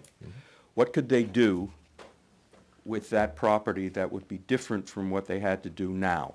In other words, how would this affect a comparable significant scale development? It wouldn't. You can't have more than 3 lots, Well, by definition, Yep. of a private road. So you couldn't fully develop what they have there right now. It says 3 or 3 or more. more. yes, you can. Yeah, 3 or more. Because Less than 3 is a driveway. True. So they've got 60, they have 1 or 2 is a driveway, 3 or more is a private road. They have, let's say, 60 lots, Yeah. and I assume that the number of residential units would not change as a result of this? In other No, words, they're whatever not gaining, standard? they're not gaining units at all. Okay, so what could they do differently with, I'm assuming there are 60 units for argument's sake. What could they do differently with those 60 units had that not been built as it is now, but was being built under this new definition? The town wouldn't take the road over. The town wouldn't own the road, so there wouldn't be a 50-foot strip owned by the town, so you wouldn't have a front setback, because there's no road. So they could put the houses as close as they wanted to their private road? Yes. Right. And what about side setbacks? You still have the side setbacks be the same. You But you don't- could do a condominium and not have any lot lines, which is really what I was, You mean one building with a lot of units in it, or? no, I did a over 55 detached, single-family condominium development. They were all 1-story, 1 floor, whatever you want to call it. I don't know how big they were, 24 by 36 probably, something like that. But they're each 20 feet apart, 20-foot separation between buildings for the fire department. We had boom, boom, boom, similar to what's down by Goffstown across from the, Bill Augustina. Yeah. yes, except they were single-family. So, Augustina is the similar thing that this is talking about. so from the developer's point of view, it's less expensive because I don't have to put in roads to town specs, No, correct? no, that's not correct. We will still make, I'm gonna still make sure they're built to town specs. The private road has to be built to town specs. Yes, yeah. Yes, that's We're not relieving them of that. No, Okay, so basically, they could have, my word, scrunched all of their buildings closer together? yes, It makes a more walkable community, it makes more of a community than just it gives you houses more, down gives the you more road. flexibility to do various things. Are there any downsides to this that you folks would like to share with us? The downside would be having a development with only 2 or 3 people, and they don't have enough money to take care of the road. Not necessarily plowing, but resurfacing. That's the big downside that I can see, if the development doesn't have enough units to afford to take care of the road. But you could prevent that from happening Yes, in your approval. yes. So Article 37, which was approved, the only way you can build on a private or establish a private road is through a conditional use permit. Which is something this board, This board would have to. not the ZBA, does. Correct. So it's not like the developer could say, I'm just putting a driveway in and putting a cluster of 50 homes. You can't do that. That driveway is now designated as a private road according to the Article 37, and it has to have our approval ahead of time.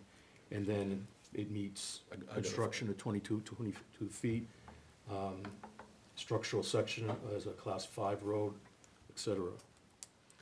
There's maintenance agreements and All everything that else in stuff there. is built into the ordinance of I Article believe you were on the 37. board when we passed that ordinance, or when the town passed it. Yes. And you remember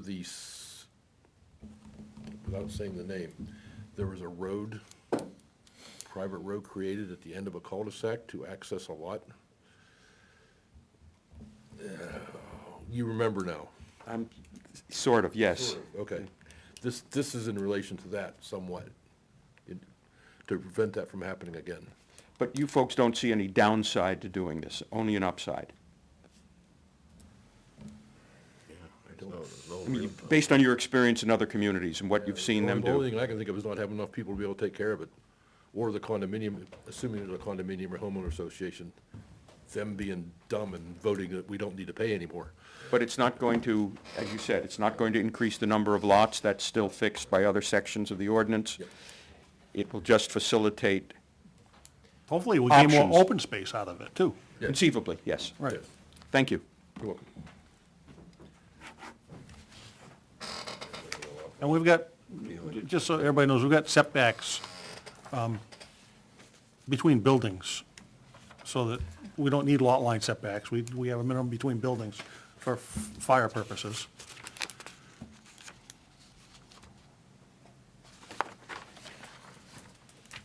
Okay, now down to number 4, which is, whoops, Janice Matthews.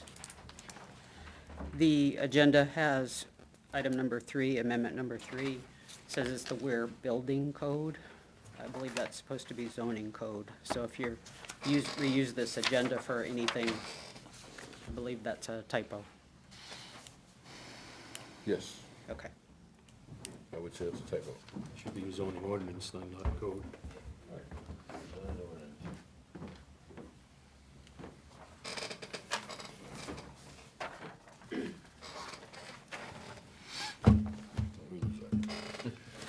Next item on the agenda is the campers, I believe. Yes. Campers, travel trailers, recreational vehicles. And this came to us from Tony, the code enforcement officer. He was doing this for quite a while, working on gathering information from various towns. And I'll be blunt, Bruce kind of took it over, but the 19.1 special exception change is strictly a typo. It says according to standards set forth in Article 6.1.4, special exceptions, that should say 6.1.3, special exceptions. So that's all there is to number 1. 9.1.11 is new, and I'll let Bruce go through that, just because he's the author. But I've been talking all night. So it's your turn.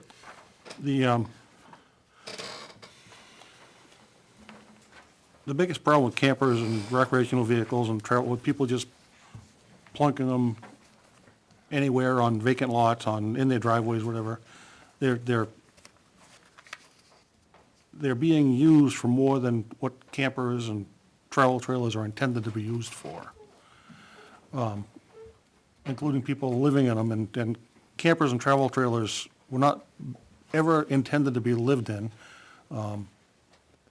If you go buy a new one and you tell who you're buying it from that you're gonna use it to live in it, the warranty is void, because the manufacturers had no intention of people ever living in them. They don't meet any kind of building code whatsoever. So, that's problem number one. It's a safety problem. Problem number two is, people typically do that for economic reasons. And a lot of times, they don't have the resources to properly take care of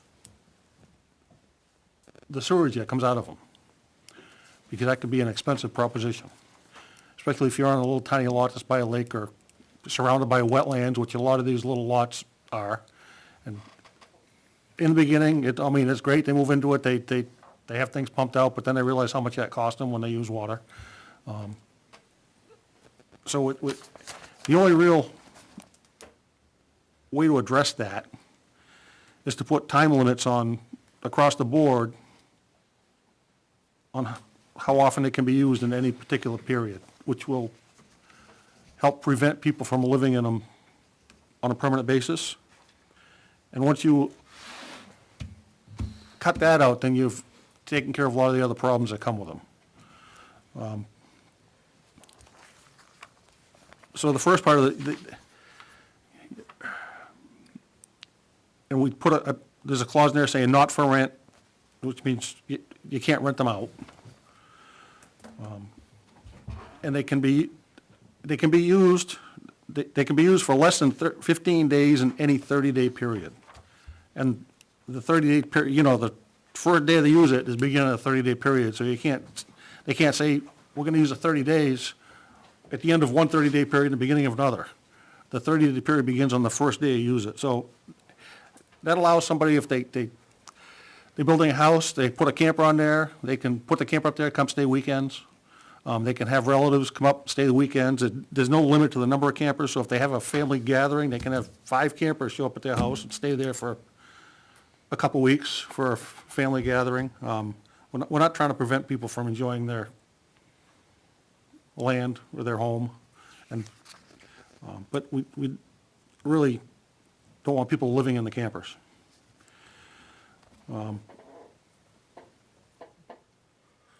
And it's not allowed to use them at all like that in a commercial or village district.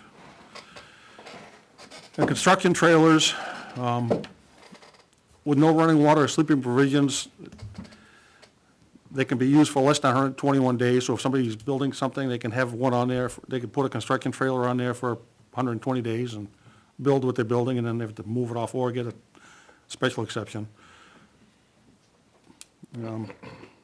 And if somebody's house, now, when I was doing this, I kind of got into the zoning a little bit. The only place right now in where you can put a manufactured temporary dwelling in to live in while you're building a new house, if your house burned down, is in the Clinton Grove Historic District. That's the only place that's allowed right now. So I added this section there, so it's allowed any place in town. If somebody's house burns down, they can put a mobile home in there for a year to live in while they rebuild the town, while they rebuild their house. And from what I've heard and experienced, that's all the insurance company will pay for anyway. So it's having that 1-year time limit on that for replacing your house is not anything unusual. In a year, you ought to be able to get the house livable. Right. May not be done, built. Right. Yeah, done enough you can move in. If you're living in a camper after 11 months, you'd want to live in a house. I would think, yeah.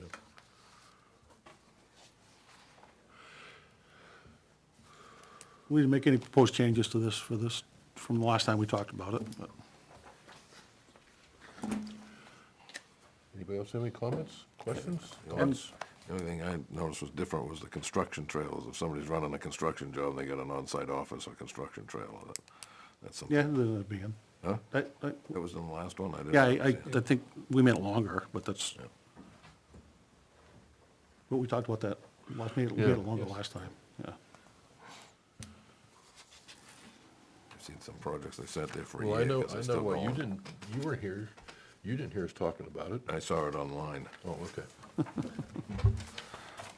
If you'd have been to the meeting, you'd have heard about it. Yeah, well, I couldn't, I was working. Okay, I know we have lots of people out there want to talk about this one, so. Members of the public, whoever, yep, come on up, sir. Hi, thanks. Tom Flaherty, Sunrise Lane. When I heard a year, I can't believe I'm thinking this, but it sounds like that's not long enough. Sometimes I hear a lot of nightmares lately about people trying to get additions built or garages, and things go on a long time. So anyways, just a thought. Year and a half these days might sound more realistic, but how do you enforce something like this? How do you know how long somebody's been in a trailer for 16 days instead of 15? Like, is there an, For somebody that stays 16 days instead of 15, that's not the problem. The problem is when they stay 2 months. yeah, Or 2 years. And I don't think there's not gonna be any zoning police out there saying, you've been there 15 days, you gotta get out. But if somebody's been there 3 months, somebody might, an abutter might complain, or somebody might notice it, or, and this gives the code enforcement the ability to do something about it. Okay. So it's pretty much abutters, bystanders, whatever would call it in, that's the Yeah, expectation. the town's not gonna be running around looking for campers living in, no. Yeah. Yeah, it's kinda hard to do unless you live right next to them, But, yeah. but at the same token, we wanted to be reasonable with our time frames here. 15 days out of 30 you look at what some other towns have done, and it's pretty lenient. It's, it's a lot more than other towns. Some towns don't allow anything. A couple of them were 7 days. Yeah, so we're being, Okay. trying to be flexible. And just to be clear, you said new construction, but you did say if somebody's house burns down or a tree falls through it, and they need to live in a camper or a trailer for 5 or 6 months, they can come in and get a variance, or they can get permission. They can to get a do that. special exception. An exception. Right, which is pretty easy to get. It's not like a variance. Yeah, right, it's an exception, okay. Yep. Thank you. All right, thanks. Anybody else? I knew both of you were gonna stand up, I didn't know which one was gonna go first. Neil Kirk, Mount Dearborn Road. This is much improved from the version that we saw before, which was very convoluted. This is nice and clearly spelled out, so kudos for whoever did that. I guess it was you, Bruce. Two technical suggestions that are designed to clarify things. 19-111, second sentence, third sentence, allowed, it should be semicolon, and then any other use of these vehicles will require a special exception. Instead of a comma, semicolon? Semicolon instead of the comma. Yeah. Yeah. Okay. And then in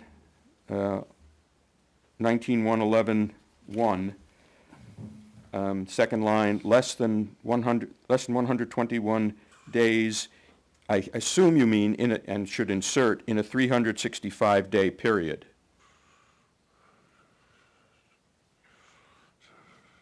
You don't mean 121 days over 20 years. No. No. I mean, It's in a year. yeah, Yes.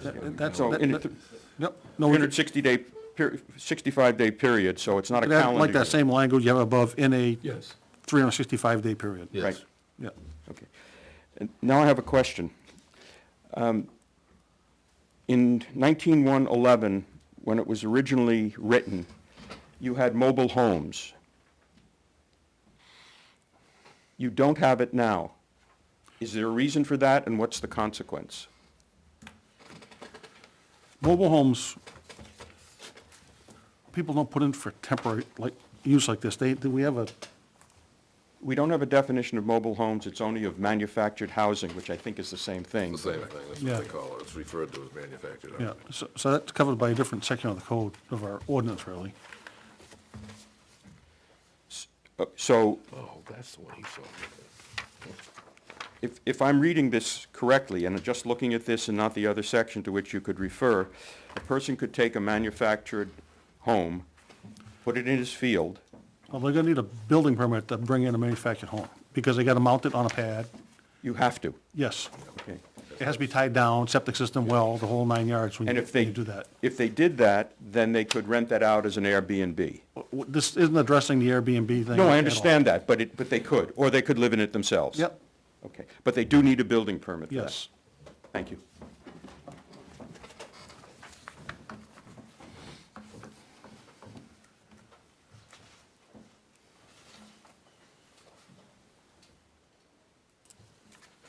Thanks for just suggestion about the 365 days, that was an oversight, yeah.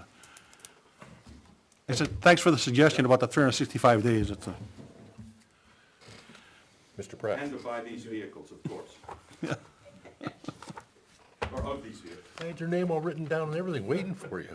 He's all set, okay. Well, I guess my question was, you said at the very beginning, not in a campground or for rent, so a trailer camper can be rented? It can't be on the rented. property? Is that what that means? It can't be rented? Right, when it says not for rent, it means it can't be rented. Yeah, I was just confused in the wording. It said not in a campground and not for rent. So if it's in a campground, Yeah, it's okay, if it's not located in the campground Approved campground. then approved and not campground. for rent, an approved campground and not for rent, so if it's, Then, So is that the only place where it can be rented is in a campground? yes. Yes. Doesn't, I guess it doesn't really read to me that way. Says it, well, if it's not, well, I'm renting it, so it's okay, they can stay there. That's why I'm reading. But then it's only for the 15 days. You're right, you gotta read that 10 times to understand. Yeah. But he's correct. Double negative,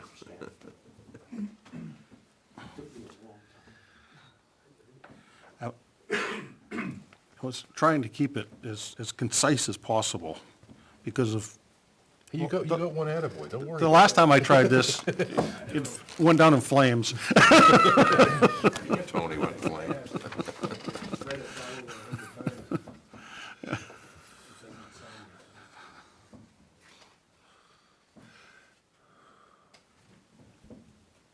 I tend to agree, it is worded kind of weird right there, but. I don't know a better way to I don't do know it. what to do with it either, but. And we had town council review this too, and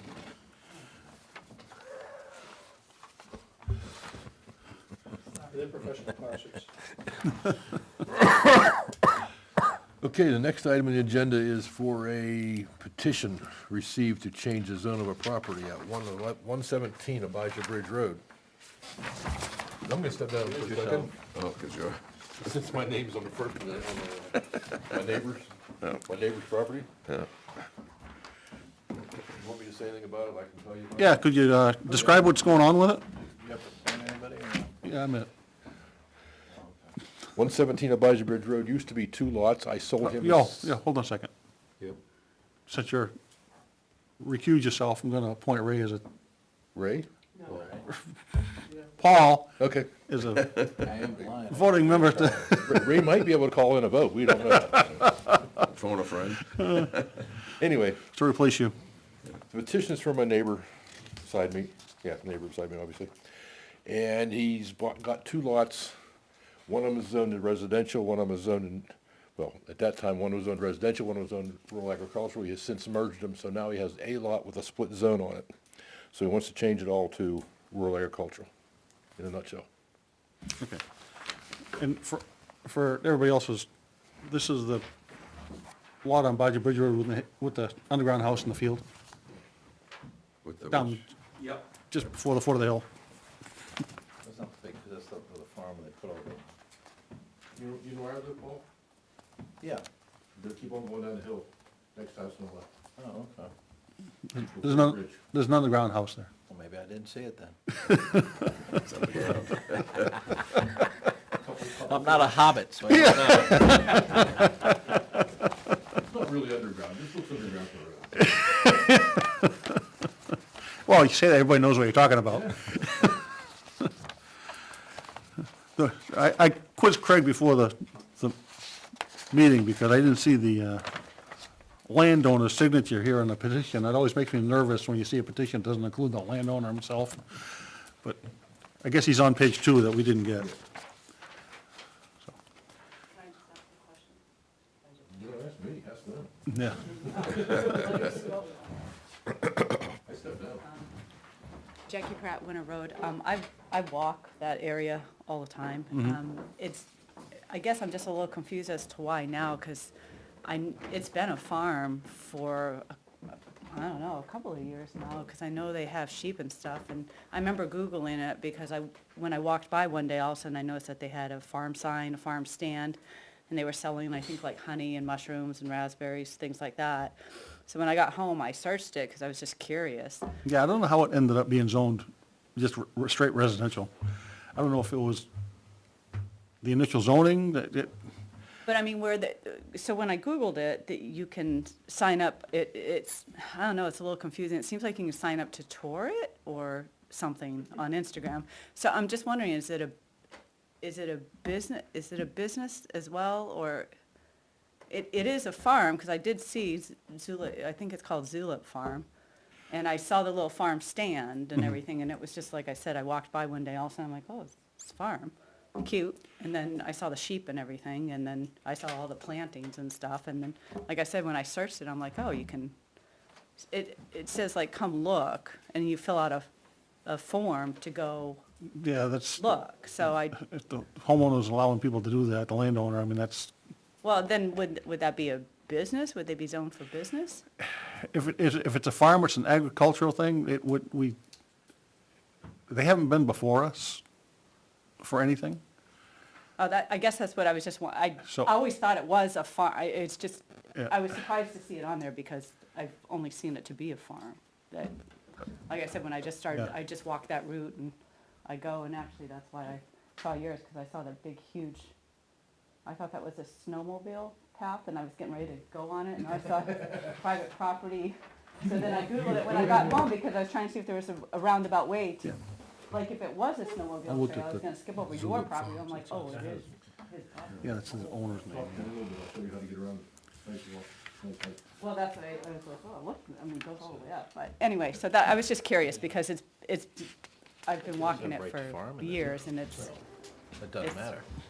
No. Right to farm and where, so. Right. you wanna yeah. do I, Agricultural, well, you know. like I But- said, I didn't know, So, I, I mean, they're, it's a cute place, they're asking to rezone it from residential, which is, you know, they could probably get, that's 2-acre zoning, not 5-acre zoning. yeah. So they could actually, if they want to keep it residential, they could cut that, it's 5 acres there, I think they could make 2 lots. But by zoning it RA, and they're not gonna do that. Well, it was just funny, because when I walked by last week, all of a sudden the sign's down in the farm stand, because I was going to get honey one day, and all of a sudden everything's gone. I'm like, and then I saw it on the appeal, so I'm like, oh, did they have to take it down until they got approved, and then they can put it back up? I didn't know. Yeah. I was just curious.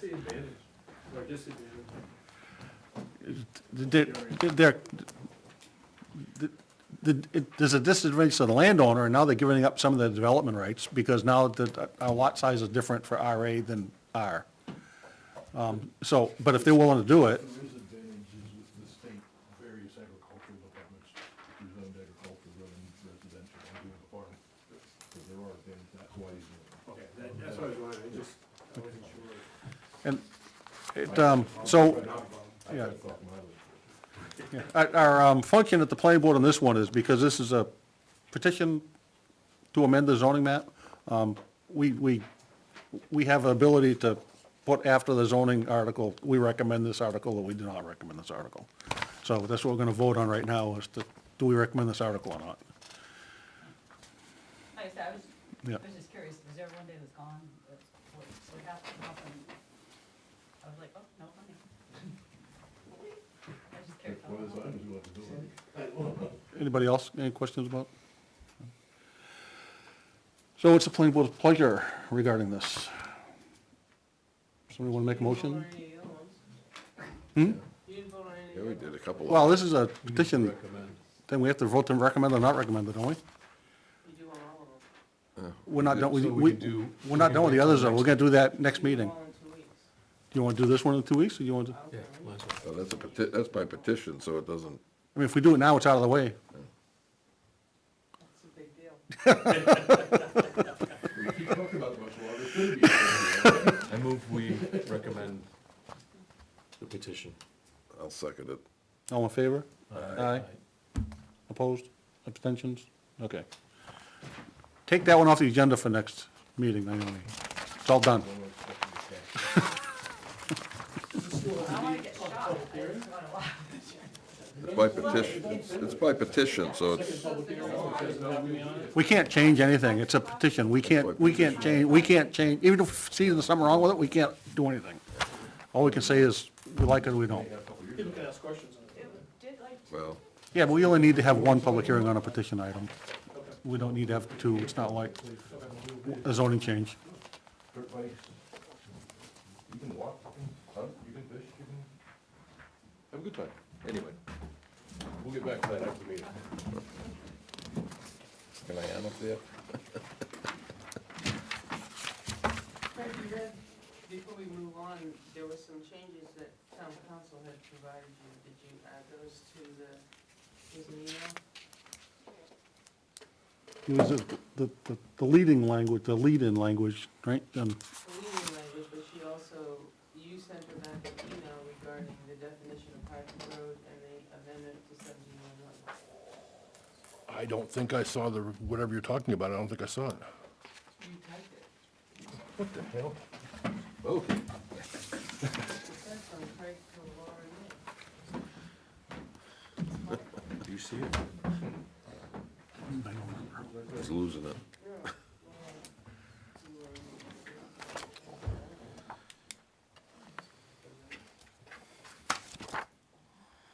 This is what Laura said.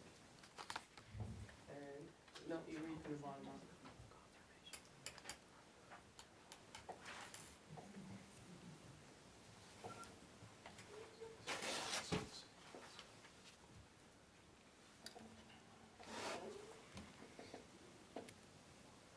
No, I did not. Thank you. Trying to keep you straight.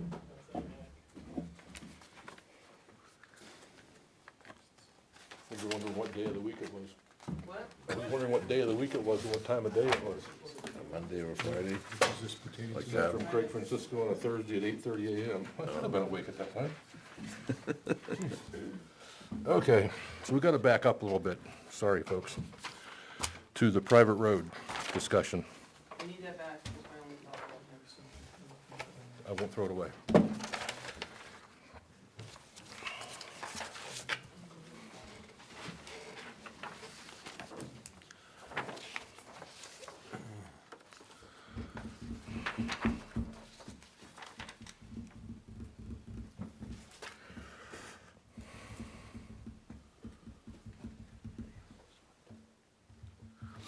So we gotta change the definition to say, start with any way which provides access to 3 or more lots and is not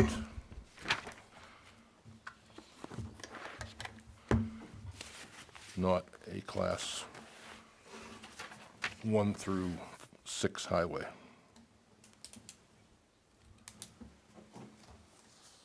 Highway or roadway? Highway.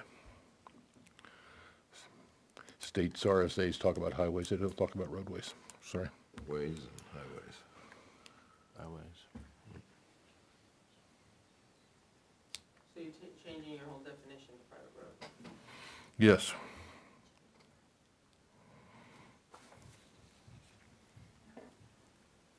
And then change 17.1.1 to say building permits may be issued for construction on private roads which are built to town standards and which are shown on a plan approved by the planning board.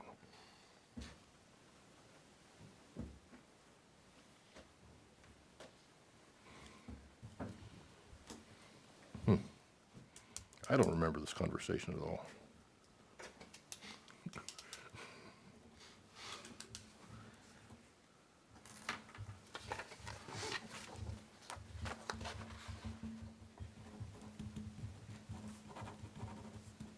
Then the other one was just the rewording of the sentence, the question.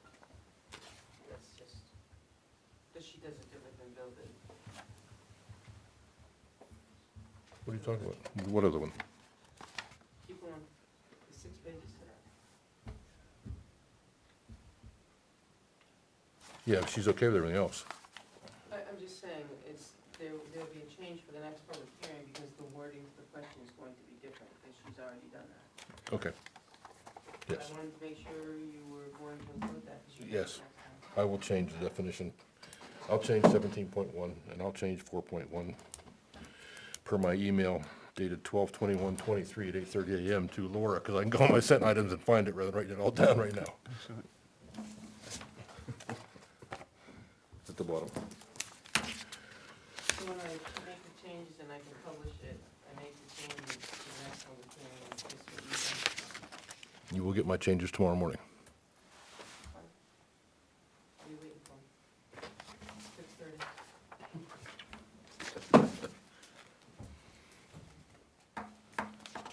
The rest of it was about the wetland. Yeah, buffer. yeah, yeah. And she was confused and she's okay.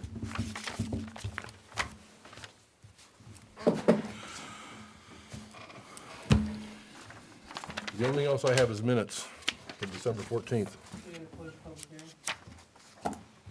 Oh, yes, I guess I got to close the public hearing, don't I, on zoning amendments. Now we have minutes from December 14th, and I read them, and they're okay. Can you read them? Yeah, I wasn't here, so I saw it on TV. Oh, you saw, yeah, you saw it, you're all set. So I watched it live and Thursday Night Live on YouTube after that. Why are these I just highlighted? couldn't do it. Yeah. I just,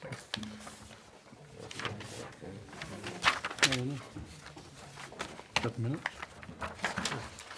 The minutes.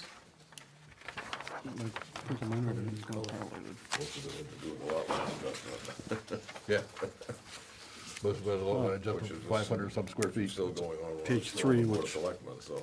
My printer acted up on me, I think. Did you lose something? Yeah, I'm not sure. That's page 3 and 4. I don't know why that was highlighted. I saw that when I read them on my computer, but We make a motion, Go for it. make a motion to accept the minutes as written. Well, was it December 14th? Yeah, December 14th, 23. Second. Discussion. All in favor? Aye. aye. Aye. Opposed, abstained. Other business? Good. I did, I was out in Mount Vernon the other day. I took a ride by that, Second Chance Ranch Rescue. And it was very well kept, very neat looking. So, Cool. I felt better. Well, you can see it from the road, right? Oh, yeah, it's only 50 feet from the road. This post is further off the road. Right. Did you make a motion? You make a motion to adjourn? I thought you did. Second. Discussion, all in favor? Aye. Aye. I'm waiting, I'm drawing a map.